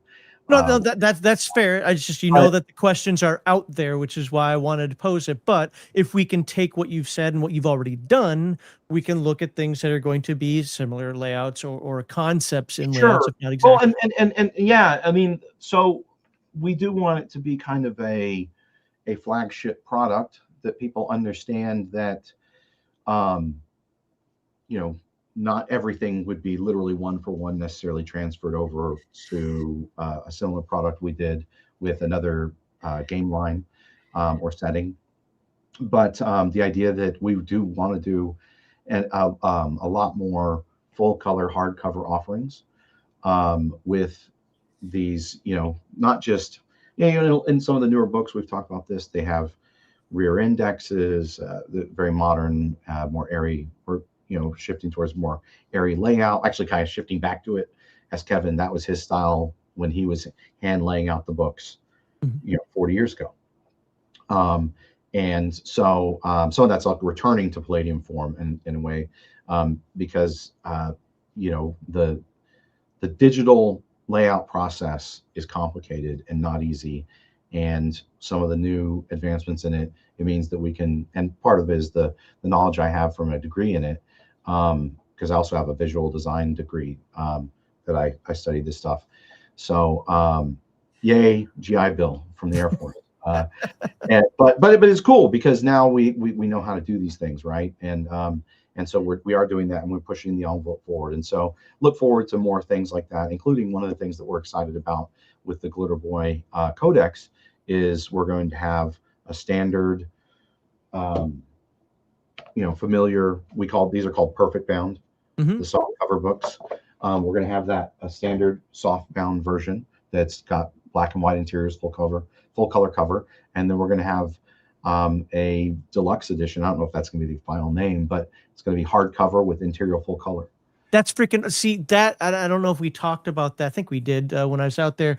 I absolutely love that idea. So us, I don't even call it grognards in this case, but the people who just want to kind of keep the collection looking like the collection, so to speak.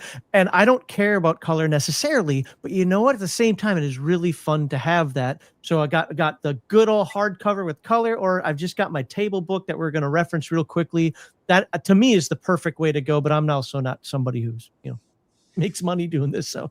Well, I mean, it's we just want to bring that kind of cool stuff to the fans and just see how they like it. Again, a lot of fans really like the hardcover books, Mhm. and so we've been shocked with how some of them just continue. We just continue to need to reprint them, and so that's great. If you guys are speaking with your wallets, right?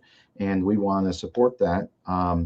And yeah, your table book keeps the peel, and you Love can it. have one on your shelf or that you throw on the coffee table for when all your friends that come over and that might want to look at Glitter Boy art would look at. But Mhm. no, we're looking at how we can do cool offerings moving forward without like upsetting a game line that is very established with established production styles and layout styles and things like that, and just subtly move the bar up with some of those established lines. Or if we want to start a new one or reboot a previous one, how does that look, right? And so those are good questions. And so but yeah, I guess that's the best way I want to answer No, that. that's perfectly fine. Again, I've got to ask you. I'm a journalist. No, I'm not. But I've got to ask you sometimes because these things do keep coming up. And what I'd like to do now is we've I'm got glad like people are excited about it, right? And that's the yes, great thing is it's people are raving about the Redux Edition Turtles books. Like Kevin said, there's people that we're running into that have only ever experienced 5e, maybe 3.5 and 5 or 3 and 5e, and they're like, wow, these are characters are easy to build, easy to game master, easy to run. Cool, awesome. That was the goal, is to make the games easier for everyone to experience. So Heathen Dog, if you could go through the chat, and then we're going to finish up with, we have 7 Discord questions. 7 could take a long time. We'll find out. We have 7 Discord questions that people asked for purposes of, we'll just say all of this, the Palladium editions, and obviously they're more concerned about what the future holds because they have their answers in the back. But let's knock out some of this chat first, Okay. and then we'll hit that. All right, and first, call it a day. Okay, first we have the Poly Robotics with his Redux question I've been saving for a while. Redux combat, I'm going to say seems like won't translate to most of Palladium. Ninjas and Super Spies, you are not novices but journeymen. Heroes Unlimited, due to the powers being between most PCs, only have 11 attacks max, double with what? Oh no. Did you miss the other comment? I didn't. I must have missed the other comment. I didn't see it. I mean, I think that statement is more about the number of actions in Redux, and I think that the 2 actions base is again, it's very true to the original book and the original like first printing of Rifts, but that's I think the Redux combat updates, if you go and take a close look at the initiative and how everything else is presented, that there's a lot more additions there and updates there that besides just changing the base number of attacks. So well, yeah, plus from what you said, Turtles is a street level combat thing, so having less attacks makes more sense. But Heroes Unlimited being a comic book fantasy type thing, more attacks might make more sense. Right. And so there's certain choices with the Redux, it's interesting because this comes down to that core of what I just said. Certain decisions we made to be true to the original TMNT and Other Strangeness game as it was depicting the Mirage comics at the time, right? And then other decisions we made because we're like, hey, this would be great to update Palladium, this armor rating. Let's clarify that. Let's clarify this initiative. Let's clarify, skills and when you should and should. Oh, yeah, or skills like when you shouldn't make skill checks, what the bonuses should be, right? Or penalties maybe, depending on the circumstance. Yeah. So that idea condensed down a lot of stuff that Kevin has written in other books. One of the things we got into an argument over was I hate perception checks. I think they're the dumbest thing ever.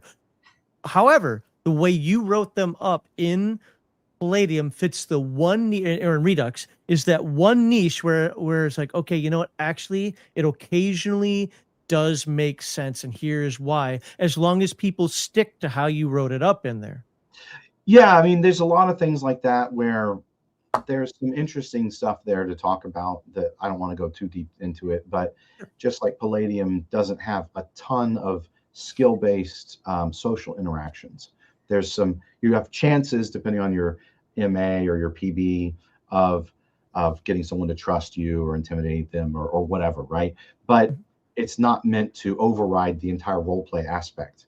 And I think the same thing is the point of both the prowl and the perception skill checks, right? It's not meant to override all role play. It's not meant to override the story. Yeah, which it can in other games, depending on how they're written and how they're received by the game. Just like I said earlier, you know, multiple, you know, having more attacks in games like Heroes Unlimited or Ninjas and Super Spies makes more sense because they're both have a more high power cinematic feel, and everyone's watched, you know, kung fu movies where everyone's attacking like 20 times at once, but you know, in a street fight, that's not how it works, you know. But that's not what we're playing. We're playing Ninjas and Super Spies. We want to feel like ninjas and super spies, right? So yeah, not all changes are going to be the same for each product. Right. Yeah. So and that's tough. I mean, I don't criticize any fans, right? That they're like, oh, I see this change that wouldn't work for something else. Yeah, you're probably right, and it would. Yeah, but some of these other things would be great for any Palladium Books player, just because it's now more clarified, right? So then we have a Full Metal Dragon with 51 months. Wow. As a member, outstanding. Thank you. We just need an updated Rift skills book with every skill and combat style in one book. Okay, he wants the website definitive skill book. I want all the skills. I want all the combat styles. I want one book, and I want it now. Yes, you know what? Include all the Rifter skills that have been added. Thank you. $249.99. That book is yours. Right. 300 that many pages too. It'll be the Gutenberg Bible of role playing books. That's what it'll be. No. Yeah. But yeah, that's probably not going to happen, and I don't think it should, because not all skill lists fit well in every single Palladium universe. Each universe has its own, you know, quirks and trials and tribulations and limitations and stuff like that. So, you know, a lot of skills don't translate well when you go over. That's why the conversion books are there. You know, skills have to be altered in a different world, or else you're going to upset the balance of the world you're going to. This is a common thing. So, you know, having a list of all skills may not be that useful. Yeah, and there's things that we're working on. Again, I don't want to announce any future projects, anything specific, but there's things that we're working on that next year, if we talk about this exact same questions next year, we're going to be having a totally different discussion, because we'll have. Yeah, it's going to be shut up. Stop asking us a damn question. No, it's not. These are great questions, right? Because Kevin and I, we're listening, and we hear you guys, and we are paying attention. So, but again, there's a lot of things that we've done that we're trying to do in a particular order, and make sure that we carefully step forward, and we're not just randomly doing crazy stuff.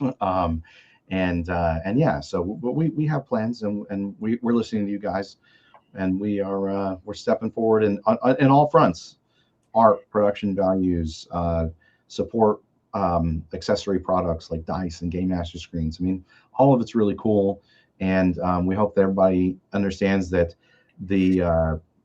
I know people are like, oh, why haven't I gotten a new Rifts book? And and it's like, well, we're a small team, we're a small company, and the TMNT Redux Edition was a big lift.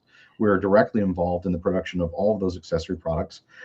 I designed the Mutagen Green dice. I art directed with Kevin all of the miniatures, right? I mean, there was a lot of things that we focused on to make sure that they came out really great the other side. And so the nice thing, though, is once we've proved that we can do something, now we can start. You got to walk before you can run, right? But getting all that stuff rolling, I hope that the Rifts and Palladium Fantasy and BTS players and everybody understands that means that, okay, now we've proven these different concepts, we can start pushing them forward into all the rest of our game lines. Yeah, well, every company should have the understanding, either from experience or from watching others make this mistake, of pushing forward too many changes all at once. Right. It alienates your core audience, and it can just wreck your foundation. Small incremental changes over a course of time to get people acclimated to where it's going and stuff like that is usually the right call. And what's not a right call is that Nerdy Ogre, he's closer to getting banned by saying Batman is a glorified stage magician. You shut your mouth. You better look behind you. For the next 24 hours, if you get sucker punched, this is why. Why did this happen to me? Because you said this. There's a vigilante, and that's what Batman is. All right? Stop it.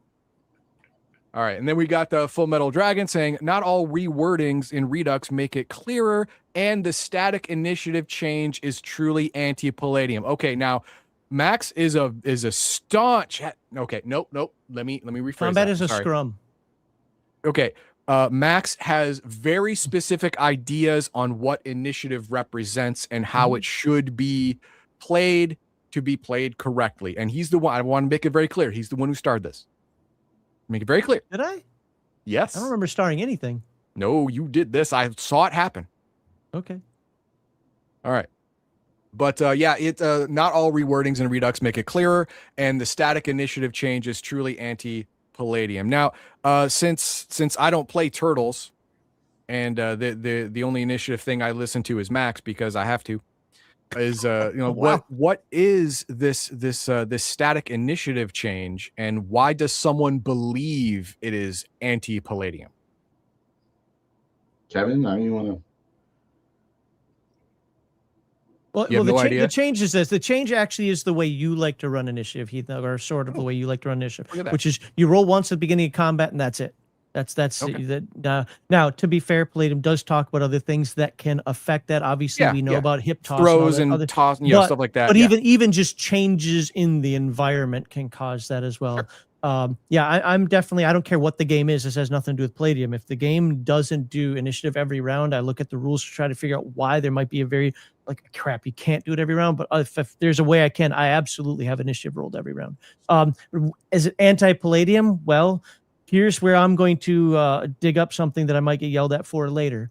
When I talked with you guys about some of these things on that weekend thing, one of the things that came out, I don't know if you remember if this is specifically one of them, but we talked about the idea that people want to know how Kevin runs the game, and then people find out how Kevin runs the game and they complain about it.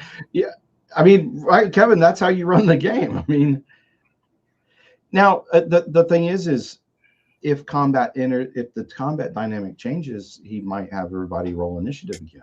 It usually does, but the Redux Edition is actually I think it's as close as we've ever gotten any printed product to. I say we as Royal Palladium.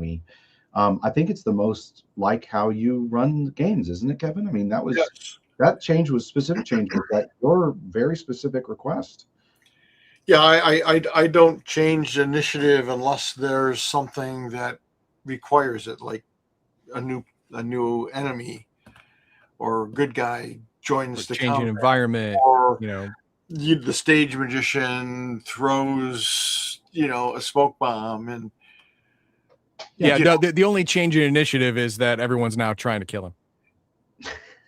Well, I mean, it's interesting, and I think people have been playing Palladium so long that they want to run initiative or movement or other things certain ways. I know people that do all kinds of crazy. They break up everything into every so many seconds. Every second ticks by, and then people are acting. Whatever you want to do at your table is great. We don't come out with the Redux Edition in order to screw up your home game and your home rules, your table rules. That's not the point at all. It's to make the game as clear and usable as for everybody coming into play it, whether you're an old fan or a new fan. And in general, people seem to really enjoy it. So I guess sorry, not sorry. If you think it's anti-Palladium, I think that's a little overwrought. I do too. Yeah. And But I don't have play how you want to play it, right? Like we're not twisting your arm. You have to play it that way. You don't like the way something's, you don't like the way a couple of things are phrased in there. Well, go double check the errata, because I agree with you. There's a couple of things where I didn't change language that I think I should have, and that's now in the errata and will be in future print runs. There you go. We don't get it perfect every time. We do our best, but yeah. All right. And next we have Kevin with $20. Thank you very Thank you much. for the $20. Cheer up, Heathen Dog. I can't cheer up because Sean is talking about change, and I hate change. Who hates Just it more, 'cause. me or No, you? no. I think No, I no, hate no. it more than you. Yeah, he hates it. He hates it more than me. But the way I handle change is I will immediately be completely suspect of it. I will push back against it to see if it breaks, and if it doesn't break, then I will accept it. People think I'm being ornery and mean. I'm not. I'm making sure this change that we're talking about doesn't change the way I enjoy my game. And here's the difference between me and Heathen Dog on that one is Heathen Dog will just be like, nope, not playing it. Nope, not going to do anything with it. Nope, not going to, whatever. That's for them, not for me. I have everything I need. Where me, I'm like, no, I'm going to yell about it more. Yeah. Yeah. It's like, that's the thing is we're not trying to force anybody to play the game the way they don't want to. Exactly. If the change is too far away from, like a bridge too far from what I understand, and be like, hey, you know what? I have all my books already. No one's going to come in the middle of the night and rewrite the books I've already bought. So I'm good. I don't need your new book. I'm fine. That's cool. That's fine. Yeah, there you go. Know? Right. Or just get the new book just so you have the 20 new mutant animals and the updated. There you go. And just use Sharpie and get rid of all the words. It's fine. Yeah, just tear out the rules page for combat. There you go. Yeah, you don't have to buy toilet paper this month. Good job. Redact the stuff you don't like. Yeah. There it is. It's funny he says that because this is what I did to my 5e book. Because it is not Dungeons and Dragons. Oh yeah, he blacked out the D&D part. Yeah. Well, I mean, the thing you just have to get used to is it's funny. I mean, this is a lot of this stuff is stuff that Kevin's wanted to do for a long time. I don't know if you want to talk about that, Kevin. Let's get through the Discord questions. See how you guys are feeling. You can do your one more. See how you guys are feeling after that, because I know we've already gone long, but I did promise these folks that I would ask their question. So Heathen Dog, hit that comment. From this point forward, though, we're only taking super chats. I'm sorry, but we're keeping them here forever, and we got some questions. Yep, this one was $10. Thank you, Samson Keller. Thank you very much. Question: Nightbane adjacent about the Dream Stream, Dream Pools, and Kingdoms. Is it specific to only Earth? My thought is that it exists anywhere sentient beings exist, even X whatever dimension. Yeah, I would think it exists. It's a total different dimension in and of itself. Both of those. Right. But does the dream dimension have portals not just to and from Earth, but to and from other dimensions in the multiverse? I would imagine so, which is why you run into some strange creatures sometimes. Yeah, but that's not canon at the moment. No, and I would think, you're looking at it from the dream stream and astral plane. It's going to be largely your perception. The way it is. It's like shaped by your mind, like the astral kingdoms and things, or whoever created it. So I would think if your orientation is Earth, it's going to be predominantly Earth-like. But sure. Yeah, can you access the astral plane from, one of the moons of Saturn? Doc Strange does. So sure, it can work at your table. It won't break. It won't immediately break the idea of astral space and the dreamscape in your Nightbane campaign if they connect to different Palladium universes. But just like anything you want to do that's not printed in the book, make sure you think it through, because it can unbalance something else. Right. Good advice. Yeah. All right, that's what we got. Okay, so I'm clearing out the non-super chats. I think I got them. Yep. Okay. Now we're gonna probably finish this up, unless we really do want to jump back to that other conversation with Discord questions. Now, how this stemmed from is, there's a lot of rumors. There's a lot of, oh my God, Palladium made this one change. This means in the next book they're going to make 52 changes that are going to blow this out of the water and make it worse. You know how it's the end of the world. The sky is falling. The sky is falling. I must go tell the king. There's always this going on. Look, I'm part of that sometimes as well. Usually with me, it's just like, this is what I like. This is what I don't like. I'm not going to do this other crap. Don't care. Obviously they don't care either. So, hey, we're good. But some people are like, no, they did this thing and it's bad. So the first thing I did is I went out there and I asked a question. on both Discord and YouTube. And I only grabbed the YouTube comments because they're basically the same. But what do you think Palladium Books' primary short-term 1 to 2 years priority should be? There are 120 votes. So it's a small sample size, but it's 120 votes. Now, for all the people who are up in arms and jumping up and down saying they've got to do this, they've got to do that, they've got to do the next thing, oh my God. When it came to actually the tally, 58%, that is an overwhelming majority when there are 4 options. 58% of people said write and finish more books.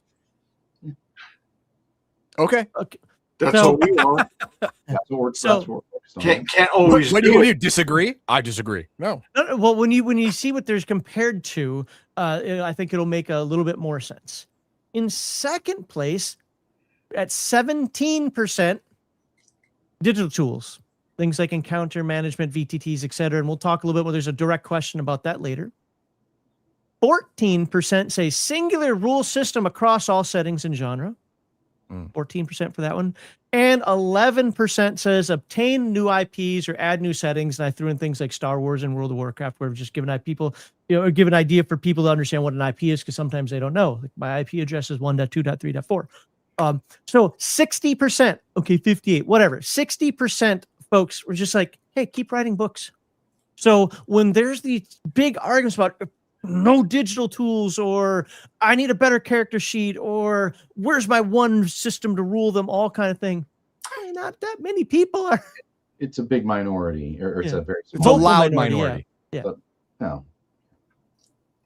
Yeah, and just I just want to add that, us too. Sean and I would love nothing more than just be sitting here and spending 10 hours a day writing books. The problem is we're a small company and there's a lot of other demands on our time. So different things take us away from doing that, and it makes us frustrated and sad. Probably more than it does to you guys. So just understand that. I think sometimes when, we say, oh, we want to do this or that, and then it doesn't happen very quickly, people go, oh, it's just lip service, or they don't really care about the fans, or not really listening to us. No, nothing could be further from the truth. It's just a matter of there are priorities we have to do to keep the company going. And Yeah, some people were really surprised about when we were doing the weekend with Kevin. We had this big thing here on site at the Palladium Books warehouse a couple weeks ago, and some people were really surprised. They're like, oh wow, you have a lot of business considerations about which books you're going to do next. Yeah, like, part of the thing, it's been a ton of work with the Ninja Turtles Redux Edition stuff, but also that's really helped us push the boundaries forward for Palladium and get move into this new era and show, hey, prove that we can do these kinds of products. So, that's significant, and that wasn't without lots of effort and work on our part, aside from just writing the books. So yeah. Well, and we need to sell product, right? We need to reach larger audiences, and products like the Turtles book, especially when we do it right, and we did do it right. People have gone ape shit over the quality, over most of the material in it, the art, the rules updates and clarifications, and the fact that there's 9 gazillion adventures in both books. That's great, but we have to. And one of the other, things that, you guys are looking at it just from, a gaming perspective. Mhm. Oh boy, this is fun. I get to game for how many weeks? That's awesome. That's what we want you to do. That the rest of it's not our problem, but something like a high profile product like Turtles gets us more eyeballs, gets us new distributors, opens up doors. And that's why we do it, because we need all these things opened, doors open and new opportunities to keep the company going so we can write the books that you want. And right now we're kind of short-staffed, and we can't do everything that we would love to do, that you would love to see us do. But We're bringing people trying to work it into there. it. So Mhm. so yeah, there's a lot of things that we're doing, and like the new website, upkeeping the new website, right? All these things take time and effort. Negotiating with distributors, we've now attracted them. We have the honey, right? And we've attracted them, and now we have to negotiate with them. I mean, and it sounds like nothing, but it takes a lot of time, man. Like, dealing with book distribution, and Palladium already has, I think, it's kind of a legacy from the really stellar reputation that Kevin built over 40 plus years, is that we still have much better distribution than most TTRPG publishers besides Wizards of the Coast, maybe Paizo, right? But we're pushing that envelope too. So hope you guys appreciate that and can be patient with that too, is that we're working on things from a lot of different fronts at the same time. Okay. Think of it this way. Everyone knows an actor that had a hit, got really popular, and then for some reason did a bunch of what you think is crappy movies right in a row, but they sold really well. And then after that, they're in this indie passion project. Well, that's what they had to do. Make the money for the cushion to do the indie passion project that they wanted to do in the first place, but it was too risky. So, you have to build momentum, build a bank, and then you can take the risk. It's like that in most things in life. It's kind of like that. Yep. So And sometimes it's not even about risk. It's about to get the resources to make that indie movie, because the indie movie is not going to be the big blockbuster that pulls in all the dollars, and you need all the dollars to keep everything else moving. Mm-hmm. But when you get enough extra resources, exactly, then after you're done chasing the dollar, you can chase the Oscar. It's kind of like that. So with movie win. That's a good analogy. All right. So first question, Sean, you already kind of answered, but again, I'm obligated. I got to do it. And it's a 3-parter. It just kind of piggybacks. So pardon me. I got to get all this nonsense out. So is Rifts going to move in the Redux direction as far as rules changes? And why is that such a terrible mistake? Don't answer that second part. There has been some worry online that since they redux the entire TMNT line, they will do the same to the other titles. Will they just redux the Rifts core book and hope it all fits in? Oh my God, this is long. Or will they have to re-release each book? And finally, what about the books they're putting out this year and next year and so on? Are they being published with Redux idea in mind, or are we going to have to redux them later on as well? Oh my God. So I don't think there will ever be a Rifts Redux edition. We'll just put it that way. Okay. Look, when we say the Redux Edition shows you what's coming to the future, it's not like every aspect of the Redux. Like, for example, we would like to see a lot more books that are full color. Right. So when we talk about the Glitterboy Codex being a full color hardcover with, this just tighten up the layout and make it a little better. This, adjust and update the layout. This is some of the stuff that we're talking about. It's not just the initiative rule change. Right. Rift Game Master screen, Rift Dice, right? Be fun stuff like that. So yeah, those are the kind of things that I think you'll see first. But yeah, there will never be a Rifts Redux edition per se. The Redux really is about pushing forward the Ninja Turtles, modernizing the Ninja Turtles book in presentation values across the board, and staying true to the original Ninja Turtles book, right? So that's not an objective with Rifts, right? Right. So it's like, I noticed some comments were like, it doesn't feel like the rest of the Palladium books, because it's a new version that's trying to maintain the original feel of the book, which was, produced in the first 4 years that Palladium was in business. Mm-hmm. Things have changed a lot since then. No, are we going back to that? No. We're moving forward with all kinds of things. May you see some rules changes and things in the future. Everything, as Yoda would say, everything in motion the future is, or something to that effect. Well, also people, I'll say this again. I had to eat crow because remember, I tore Turtles up to some degree and was like, if this is going to be the future, we got problems. Come to find out that most of the issues I had with the book came from the original. I was like, oh, well, that happened. So that's where I said, like, for instance, I there was some of the language I realized, especially, should have been pushed further. And so it is right in the errata. So Well, and that's why it's a redux of the original versus here's a whole new edition of Ninja Turtles or Riffs or whatever the hell. It's a different animal, the Redux edition. It's you want to be bringing the old book into today's market with some tweaks and color and higher quality. It's not a whole new product or a whole new rule set or anything of that sort. Well, I am happy though. I mean, we've moved on from a couple of years ago. Is everything going to be Savage Worlds? So I'm glad we're not doing Right. If you were Sean Hensley's, I will never stop worrying about that, Sean, ever. and I hate to say this, there are still a couple people that say that on occasion, but we don't have any of those questions today. Well, and especially when Star Anvil came out with Phase World, they did their Phase World crowdfunder for Savage Worlds.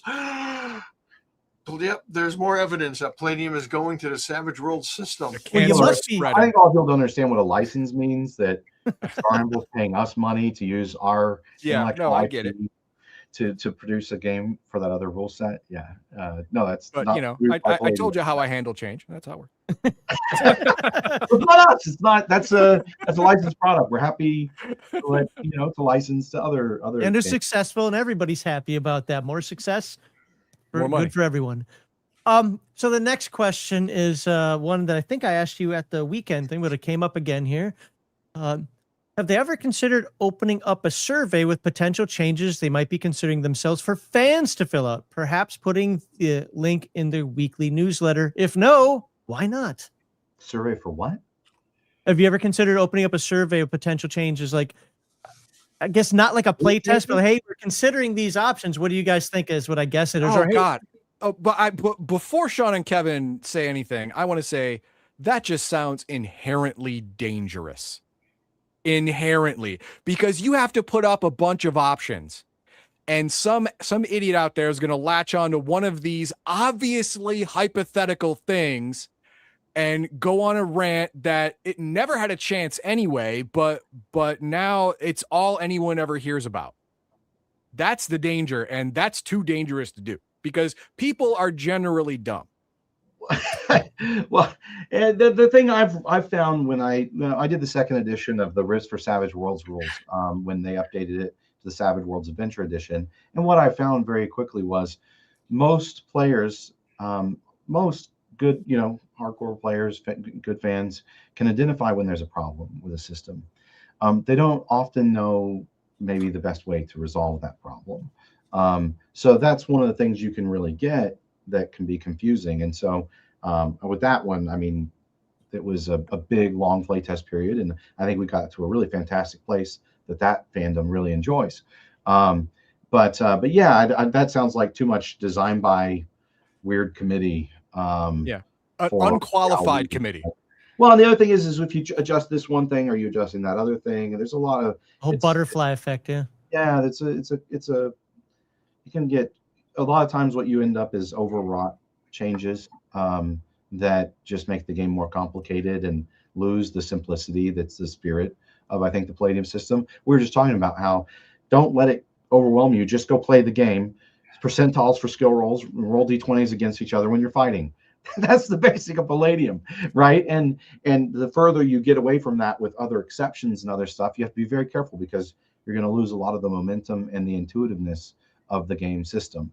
So we don't intend to do that, but we're very happy to hear everyone talk to us, send us messages, have you guys ask us these questions, and we listen to you guys. If you've met us at cons like Gen Con, we're happy to chat about all this kind of stuff. And we do listen to the fans. So we make our own choices and make the best game that we can make.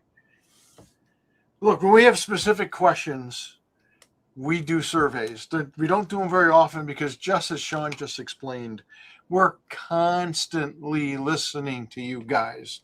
So we know what you want. We think about them, and we discuss them and talk about, should we do this or that in the future? And we can't share some of our thoughts right now because we don't want to start rumors or cause problems.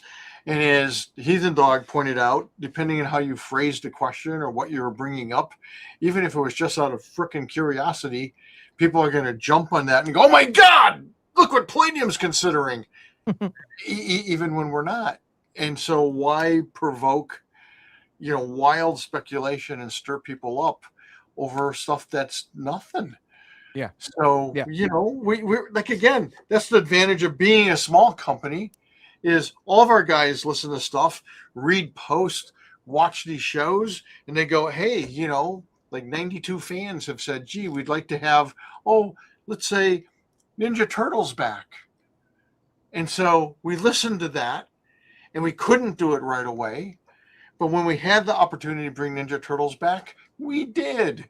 And we hear all of this, and we consider everything. I mean, I don't always agree with it, but we hear it, we listen, we consider it. Plus, there's the whole idea of human nature. If someone gives you advice that you didn't ask for and you don't take it, that someone is probably not going to be personally offended.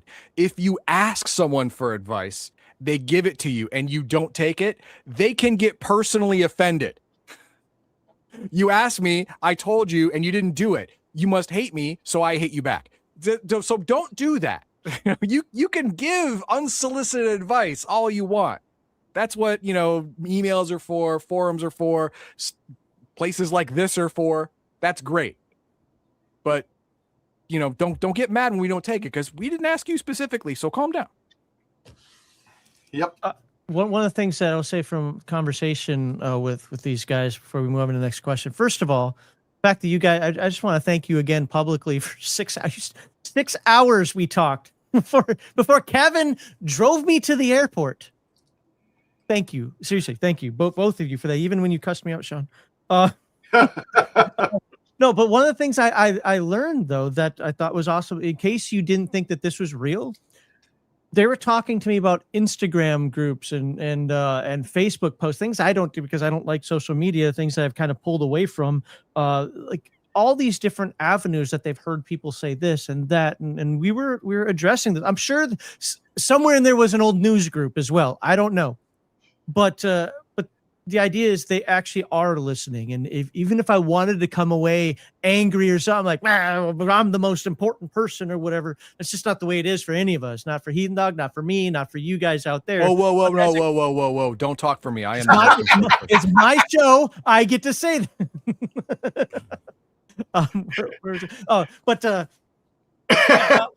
forgot what to say, but the point is they actually are listening, and they came back with anecdotes and things that they've heard and stuff that, okay, yeah, I've heard that as well. So no, absolutely. I hope people do understand that none of us are unfortunately alone in this. You hope to be the most important person. As there's a Camelot song, in the center of the universe, we're all alone. Well, yeah.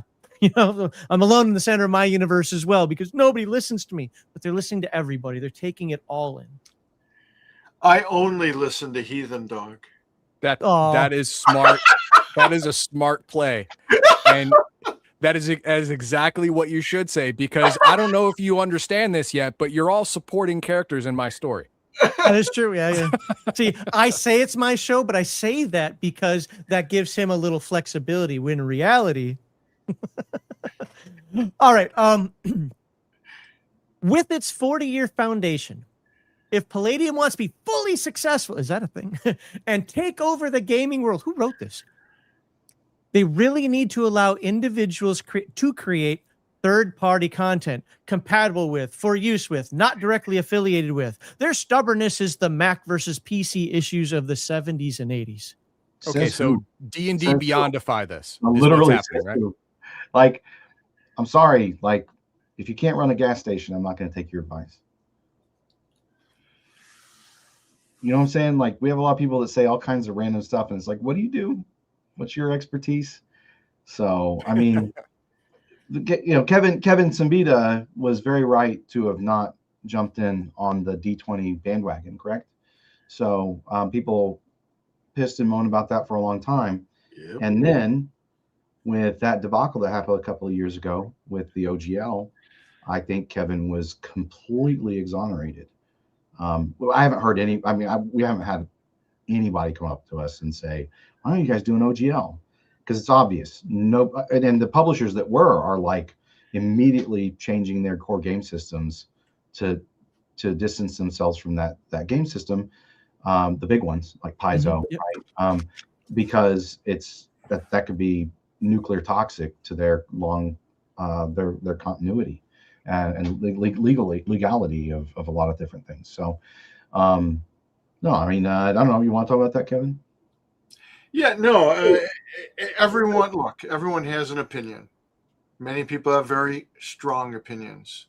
Many people will decide the only right way to do something is this or that. The truth of the matter is, there's no one way to do most anything. I mean, that might not be true of like heart transplants or brain surgery, but when you're running a business, how you run things, when you're designing games, what you decide to promote, where you decide you're going to put your energies, there's no one way. For a long time, the industry has done a lot of different things. Has run their business a lot of different ways than Palladium has. Even within our industry, there's been times where, my fellow role-playing game company people have sat back and go, we don't have any idea how Palladium works. It's either magic or lies. And when they found out it wasn't lies, it was like, I guess it's then it's magic. Magic is lies. We just don't know because we just don't get it. And yes, somehow they seem like they're successful. And for a long time, we were hugely successful. It's been a series of other problems that have screwed things up. So it's never a good thing to go in and thinking my way is the only way, or this is the only way anything can be done, because it's rarely true. That's why in business, you're always pivoting. You're always adapting to the changing environment. You're always listening to people and weighing what they're saying because, hey, maybe they came across on something new. Maybe they figured out a better way of doing something and we should pay attention. But there is no one way of running a company or marketing a company or a product. But a lot of people get caught up in that and they think, this is the only way to do it, or gee, everyone else has done it this way, so that must be the only way to do it. No, just no. So well, the play is different. We have a different fan base. We're known for different things than other RPG publishers. I don't know about, dethroning WotC, or anything like that. I mean, we'd be happy to, just to return to the top tier, publishers. And I think we're making moves to show that we can do that and we can put out that kind of product again. But we're doing our best and making the best decisions we can. When it comes to licensing, one of the nice things is that gives you complete control and approvals over everything. One of the things that Palladium is known for is you can go pick up one of our books. We have books that are 30 years old selling alongside books that are 2 years old, right? Or a year old or less, right? So that's kind of the magic of Palladium, is that our products are very evergreen, and it to use a marketing and sales term, and so we have different considerations when it comes to that, because I think that if people started picking up just a bunch of junk compatible with Palladium stuff, I don't know if that necessarily improve anything. And we also have the Rifter, which is fan level material curated by us. And so that's one of the big things. That's why when I joined Palladium, we started doing the Rifter again, and we're going to continue to do it into the future. I know it's been a little while since we had a Rifter, but we got bit off almost more than we could chew with the. You're giving us time to catch up. Slow down. It's okay. Yeah. But I mean, there's a lot of great Rifter stuff out there, and that's one of the things that always amazes me seeing the comment sections is people love the Rifter and the Rifter material, and so that's kind of our way to do it. And no one else really has that anymore. There's a few companies that have a few different like zines or different things they put out, but nothing is long running with the kind of the quality and the clout that the Rifter does. I think the Rifter occupies a really cool niche in the industry. It's very uniquely Palladium that way. So, but that's how we would prefer to deal with with that kind of material and content. I've had people, other companies, tell me we're insane for doing the Christmas surprise packages. Should we listen to them and stop it? You guys freaking love that thing. Bunch of you guys wait for it every year. And we know because you send us letters and emails saying, thank you for doing it. We love you. We love it. But not one other game company does anything like it. So, everything's a matter of perception and degree, guys. Try not to forget that. Right. Yeah. And I just looked up if you want a first edition first edition AD&D player's handbook in good condition, not pristine condition, good condition, it's between $50 and $60. If you want a pristine condition first edition Palladium fantasy book, it's between $50 and $60. It's the same price, only yours doesn't have weird marks on it and where someone's kid stains. put a crayon to it. All right. So yeah. There's a page in here. This is my After the Bomb book. I don't know how this happened or even what this is, but I don't know if you can see the brown on there. Yeah, what is that? What is that? I don't know. Wash your hands, man. Did I spill something? But I mean, I've had this book since, well, it says 1990. I probably got it at that point. So anyway, all right. Since we haven't riled them up enough yet, we have another one here that's just, we got to get under that skin. Man, and this one, you just want them to break, don't you? This you one just want has them to rage quit this thing. I do. No, I don't, because I want to talk after. This one has 3 exclamation points. Oh, wow. Palladium needs digital tools. And here's the follow-up with this. Character builder, encounter management, something that simplifies the laborious parts of running a game. It's always a pain to do all the math that it takes to present an NPC or monster as they're presented in the book. D&D Beyond has ruined an entire generation of gamers, not just because people now claim to need those tools, to the point now it's an expectation of the tools so ingrained in their minds that the lack of the tools a barrier to entry. I hate that term. Some sort of digital tool that makes the game easier at some point will become necessary. Maybe. Is that a question or a statement? I mean, yeah, I guess it is more of a statement, but what it's like a long drawn out manifesto almost. I was going to say manifesto is exactly what it is. So is it signed Unabomber? Is it? No, that's a whole different story, and you know that one. I guess the question here: are you going to come up with digital tools because people have to have it in order to play the game? Have to. They don't have to have them. When we have resources, we'll consider shit. You want to? Hey, you know what would be really great? You guys collect up $5 million. We'll hire people to do Palladium Beyond. Well, the thing is there's also the people that are saying, D&D is turning into an online game. And we're Palladium Books, for better or worse. That's not our plan to transcend into digital hood. Yeah, Palladium Online isn't a thing. Yeah, and maybe there will be in the future, right? We want to make sure that we offer the things the best bang for the buck, that offer the best value for our players and for us. Right now, that isn't what we're focused on. Right, we're focused on books and other materials, other ways to push the envelope forward. It doesn't mean we think, bad. I mean, so when I was working on Risks for Savage Worlds as the line manager, I went to Kevin and said, hey, Pinnacle really wants to do virtual tabletop support for Risks for Savage Worlds. They really wanted to do the figure flats, like the cutout art that you can kind of like miniatures. Standees or pogs? Pawns, okay. standing pawns is what they is. And Kevin was like, well, you guys have been doing such a great job. He was really happy working with me, and he said, yeah, you can do it. So I worked with all the great folks at Pinnacle and at Sigil, which split off. It's now called something different, but I worked with their virtual tabletop team to do Roll20 and what's the other one? Foundry support. Boundary, that's a good one. Boundary a lot.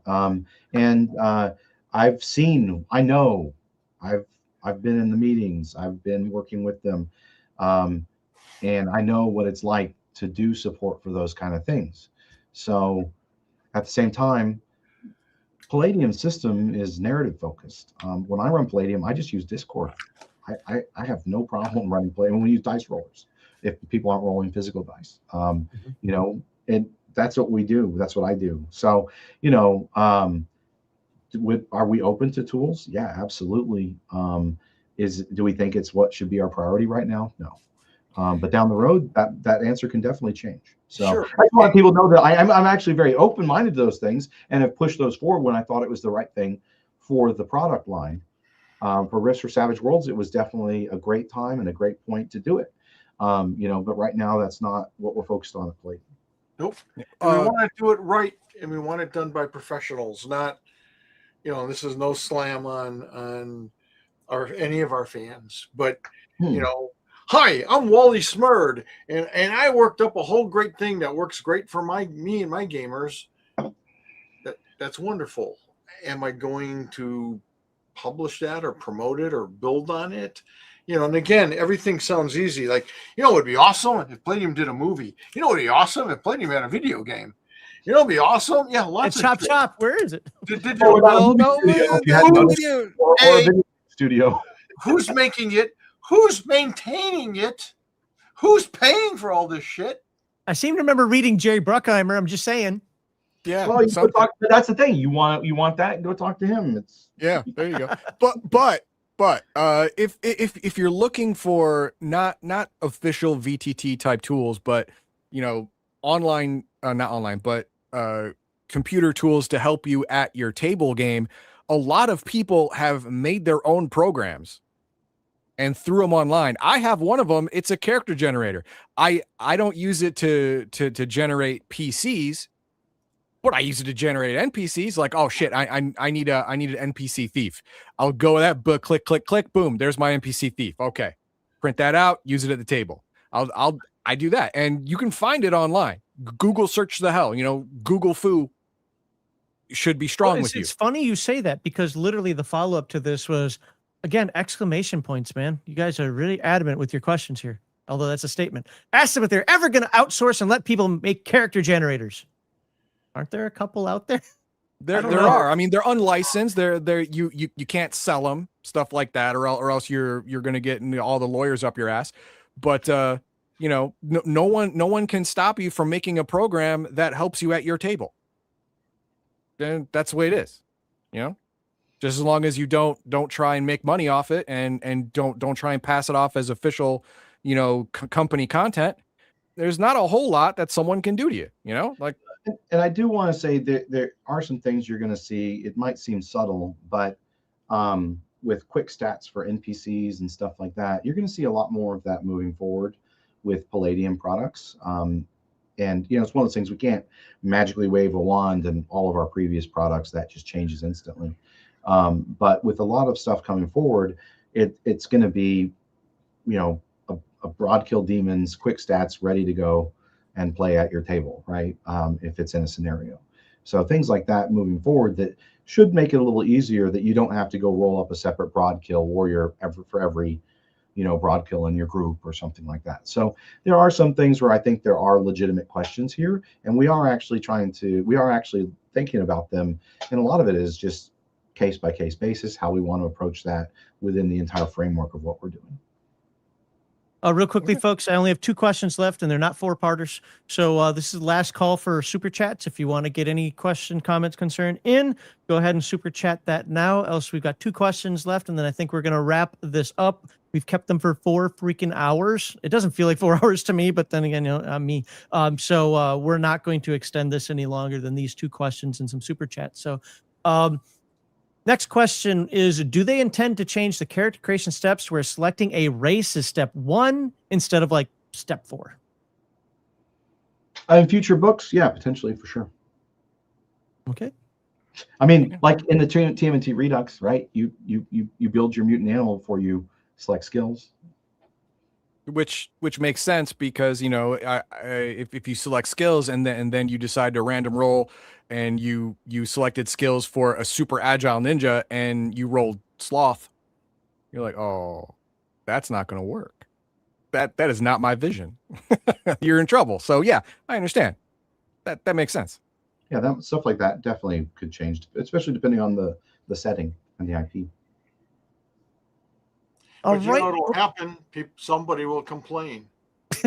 No doubt. Oh, don't worry about that. Someone's complain. It'll be us. I'll complain about everything for the people. There we go. Yeah, that's what I was going to say. Yep. I'm confident. I'm not worried. All right, and the last question is, do Kevin or Sean have any plans of letting fan fiction novels be created and canonized in the Rift setting? Okay, whenever someone says fan fiction, I always think of, oh my god, this is going to be some cringe nonsense. Shipping. Yeah, it's here's the thing though. Fan fiction Raphael is not canon. / Casey Jones fanfic. No, I'm good. It's so good we have to make it real canon, Kevin. Yeah, take another hit, buddy. Yeah, no, get out. No, but I think this was, and I don't know for sure, but I'm gonna try to side with the person for just a moment here. I'm thinking it's like some of the longer like Rifter articles, the kind of the stories that were in there that were fanfics that maybe can be drawn out into a novel. I mean, if that's not what he meant, I'm trying to give him the benefit of the doubt here, because for me, when I hear fan fiction does not equal canon. That's literally why it's called fan fiction. So some of that stuff has happened. I mean, Ramon Perez's series of comic stories was turned into a source book. So just like the Glitter Boy Codex, the upcoming Glitter Boy Codex is based on a couple of articles that Will Irwin and then one that Johnny Rocher wrote for Rifter 85. So yeah, definitely. But random, if it was, that's just speaking to the possibility of stuff that we print in the Rifter becoming, going into a story collection or becoming a novel. I mean, that's potentially possible. Yeah, Kevin, Hammer of the Forge is a novel, man. I don't know what to tell you. That's true. Actually, it's a novel. It's the Odyssey in Phase World. That's what it is. It is. We had to beg him to put an end to it. Yeah, please wrap this up. This Homeric nonsense is now too far. Yeah. I mean, it was good stuff, and the guy is a sweetheart. But please, there has to be an end. Yeah, this is now a Mexican soap opera. No, stop it. So here's one of the problems with a lot of these questions when people post anything online. This when they post their rules and hoping Palladium will see it and maybe consider them, or when they post fan fiction or short stories online, we will probably never use them. And why? Because it's out there in the ether, and 300,000 people can come to us and say, that guy stole my idea. Yep. And now you're printing it and we want you to pay for it. And how do we prove otherwise? Of course, the guy who wrote the fanfic is going to swear it's all original and it's his. But we have no clear chain of creation or ownership. Yeah, and that's the true answer that Kevin is talking about. That's actually something that anyone who has an interest in having anything officially published, you should never release it online.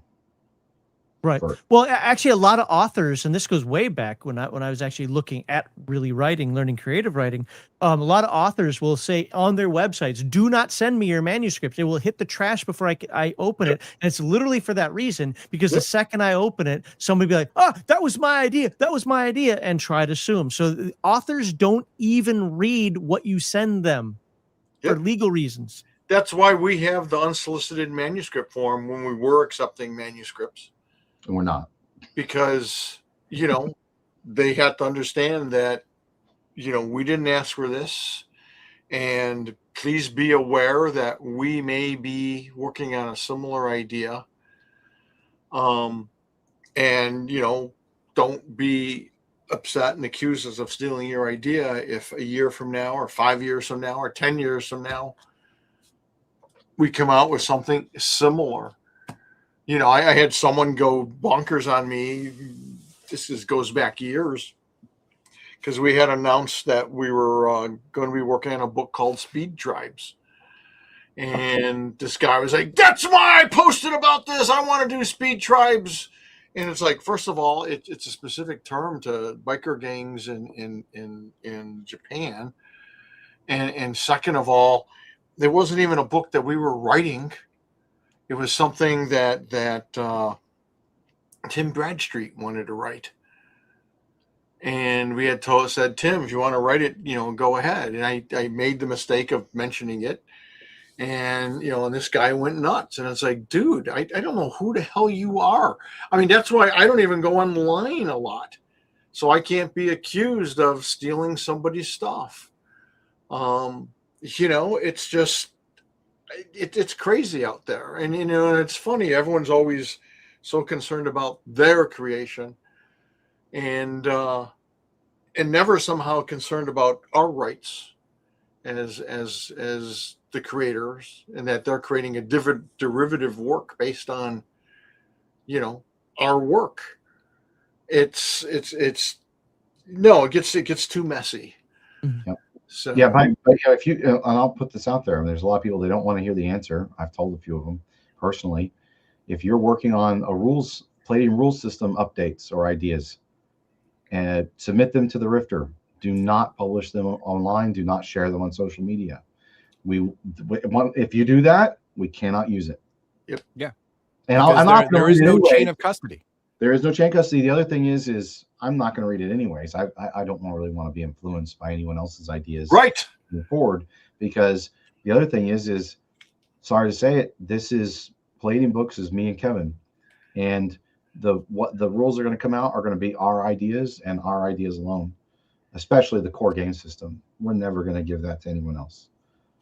Just to be super brutally honest. Well, that's actually something I think everybody wants to hear. So I think that's one of the best pieces of news that, you know, just in general, knowing our audience and so forth. Like, yes, Palladium's going to stay Palladium. They're not giving it to anybody else. Because to be fair, I didn't ask it because it didn't come up on the Discord this time. But a lot of times we get the, when's Palladium going 5e like everyone else? Oh my God, they're just going to sell out, aren't they? It never did, never will.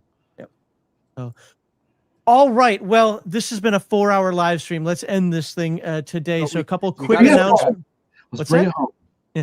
A couple quick announcements for folks. First of all, again, I want to thank you guys. What? We have a super chat that came in. Okay, well, hold on. We'll get to that. No, I know. I've got a process here. Okay. I want to thank them again for the time that they spent with everybody on that weekend, the Friday and Saturday that weekend. It was a great time. Sorry I didn't get any better pictures out of that thing. I was kind of mad at myself from that as well. I was like, did anybody get any pictures from that? It was just fun meeting everybody there. So that was great. We hope to do another one of these next month if these folks aren't too busy. And I hope to get back to actually just talking about gaming stuff. Let's go back to talking about Techno Wizards or something. I don't know. But that'll be great. Finally, one other thing I do want to say, just hang out for a moment here, because I think you're going to like today's outro. If you like today's intro, if you missed it, it was from the Juicer Uprising album that I created. And the outro is also from it, and it is the song that's got absolutely by far the most comments. It's another take on how you might become a juicer.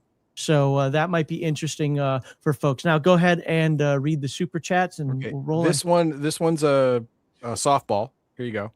Holly Robotics with $20. Thank you very much. Is Palladium Books going to be making the best TTRPGs still today and tomorrow and in the future? Yeah. And what are they in the new IPs? Okay, so I'm going to try and translate this. This is a little bit poorly worded. But thank you for the $20. We appreciate it. And that's why he's going to take this effort. Yeah, this is the effort. Going to make the best TTRPGs still today and tomorrow and in the future. If anyone says no to that on this stage right now, then I'm going to boot them. And what are they in the new IPs? Okay, so we're going back to that. So are there going to be new IPs that you are going to turn into Palladium RPGs? Amazon Women on the Moon. That would be out. I'd buy that for $1. Definitely. What about for $30? Probably that too. Yeah. All right, there we got our next big project, Sean. I'll send you the Okay, manuscript this so week. are there any other IPs that you want to get under the Palladium Books umbrella to turn into that aren't TTRPGs? That aren't ours? That aren't yours right now. Like, get them, turn them into RPGs, because that would be awesome. I like the Muppets RPG. We're not really focused on. I know people like really love the new Turtles Redux Edition. We're really happy about that. But Kevin and I are, besides a few select places, we're not super into doing tons of just IP licenses. There are tons of IP, like new settings. Kevin knows this, that I want to write. And so that's one of my things that I'm excited about for the future. We're gonna get Palladium EverQuest. We're really focused on getting, the products that we've announced years ago out and building on what we already have. Again, as I said before, there's no one way to run a company, to approach things. Some companies, IDW is a great example, do very well licensing other properties and have 20 different titles based on Ninja Turtles and Transformers and G.I. Joe and whatever. And that's great. If that's what they want to do and they're into it and they're doing a great job of it, yay. That's really not us. We tend to take more of the, I don't know about today's management at Blizzard, but Blizzard's approach. So when I went to visit Blizzard in 2010, I was shocked by the multitude of people there who knew our games, loved our games. I walked into the office, one of the main guys, and there's a shelf full of our stuff. I was like shocked. And he's like, yeah, it's inspiring. It helps inspire us. So I'm like, great. And I'm like, if you ever want to license anything that Palladium has, and he goes, personally, I'd love to, but our policy is we create all original material and build on it. And that's what we do. Okay. All right, folks. I think that's it for today. Sean, Kevin, thank you very much. 4 hours. We went along again today, but I think it was a lot of good information. We learned a lot about Palladium. Obviously, they can go to the Palladium Books YouTube channel to learn even more about the history, the Glitter Boys channel to learn even more about the history and some of the past. So I look forward to getting back to some actual gaming talk with you and learning more about like how we do things in Rifts or Palladium Fantasy, or I'm just going to sneak in and after the bum at some point. It's going to happen.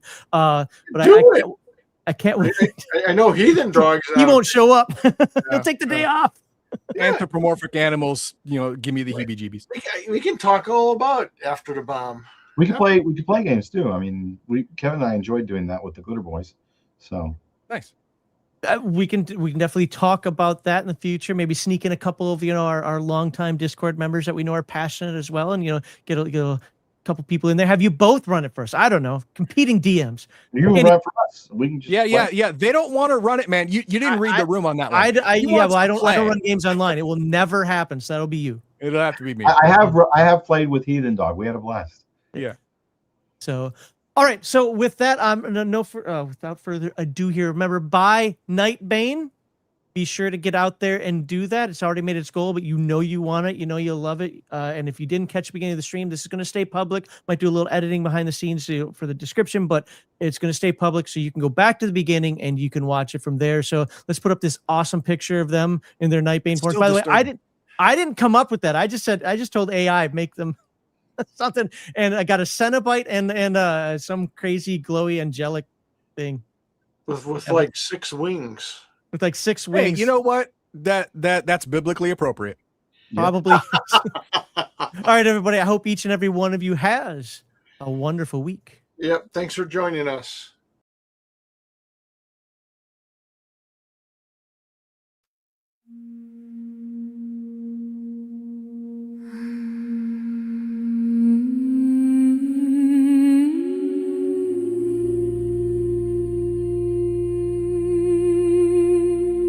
Still your plate. Though no one comes home.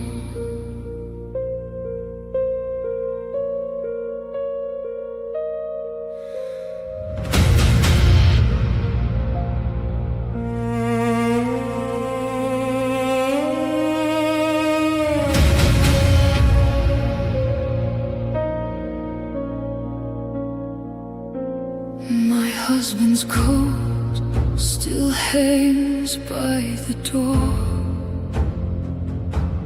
Ash in the seams from the last day of war. My daughter's ribbon is tied to my wrist. My son's little boots by the field that we missed. The house fell quiet, the land turned black. I called their names, no voice called back. So I saw the acres, I buried the key, walked to the chop shop and gave them me. Hold them while you can, hold them while they breathe, kiss them in the doorway before the sirens scream. I burn my remaining years, I stand where others run, give my life to buy them time so someone else can hold her man. The biocom clicks like a meter in my chest.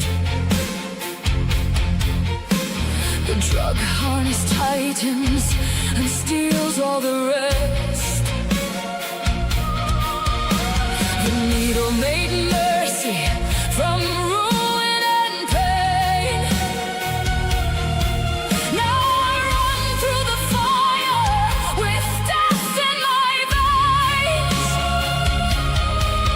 I did not ask for glory, I did not ask for fame, I only asked for power to keep one child from pain.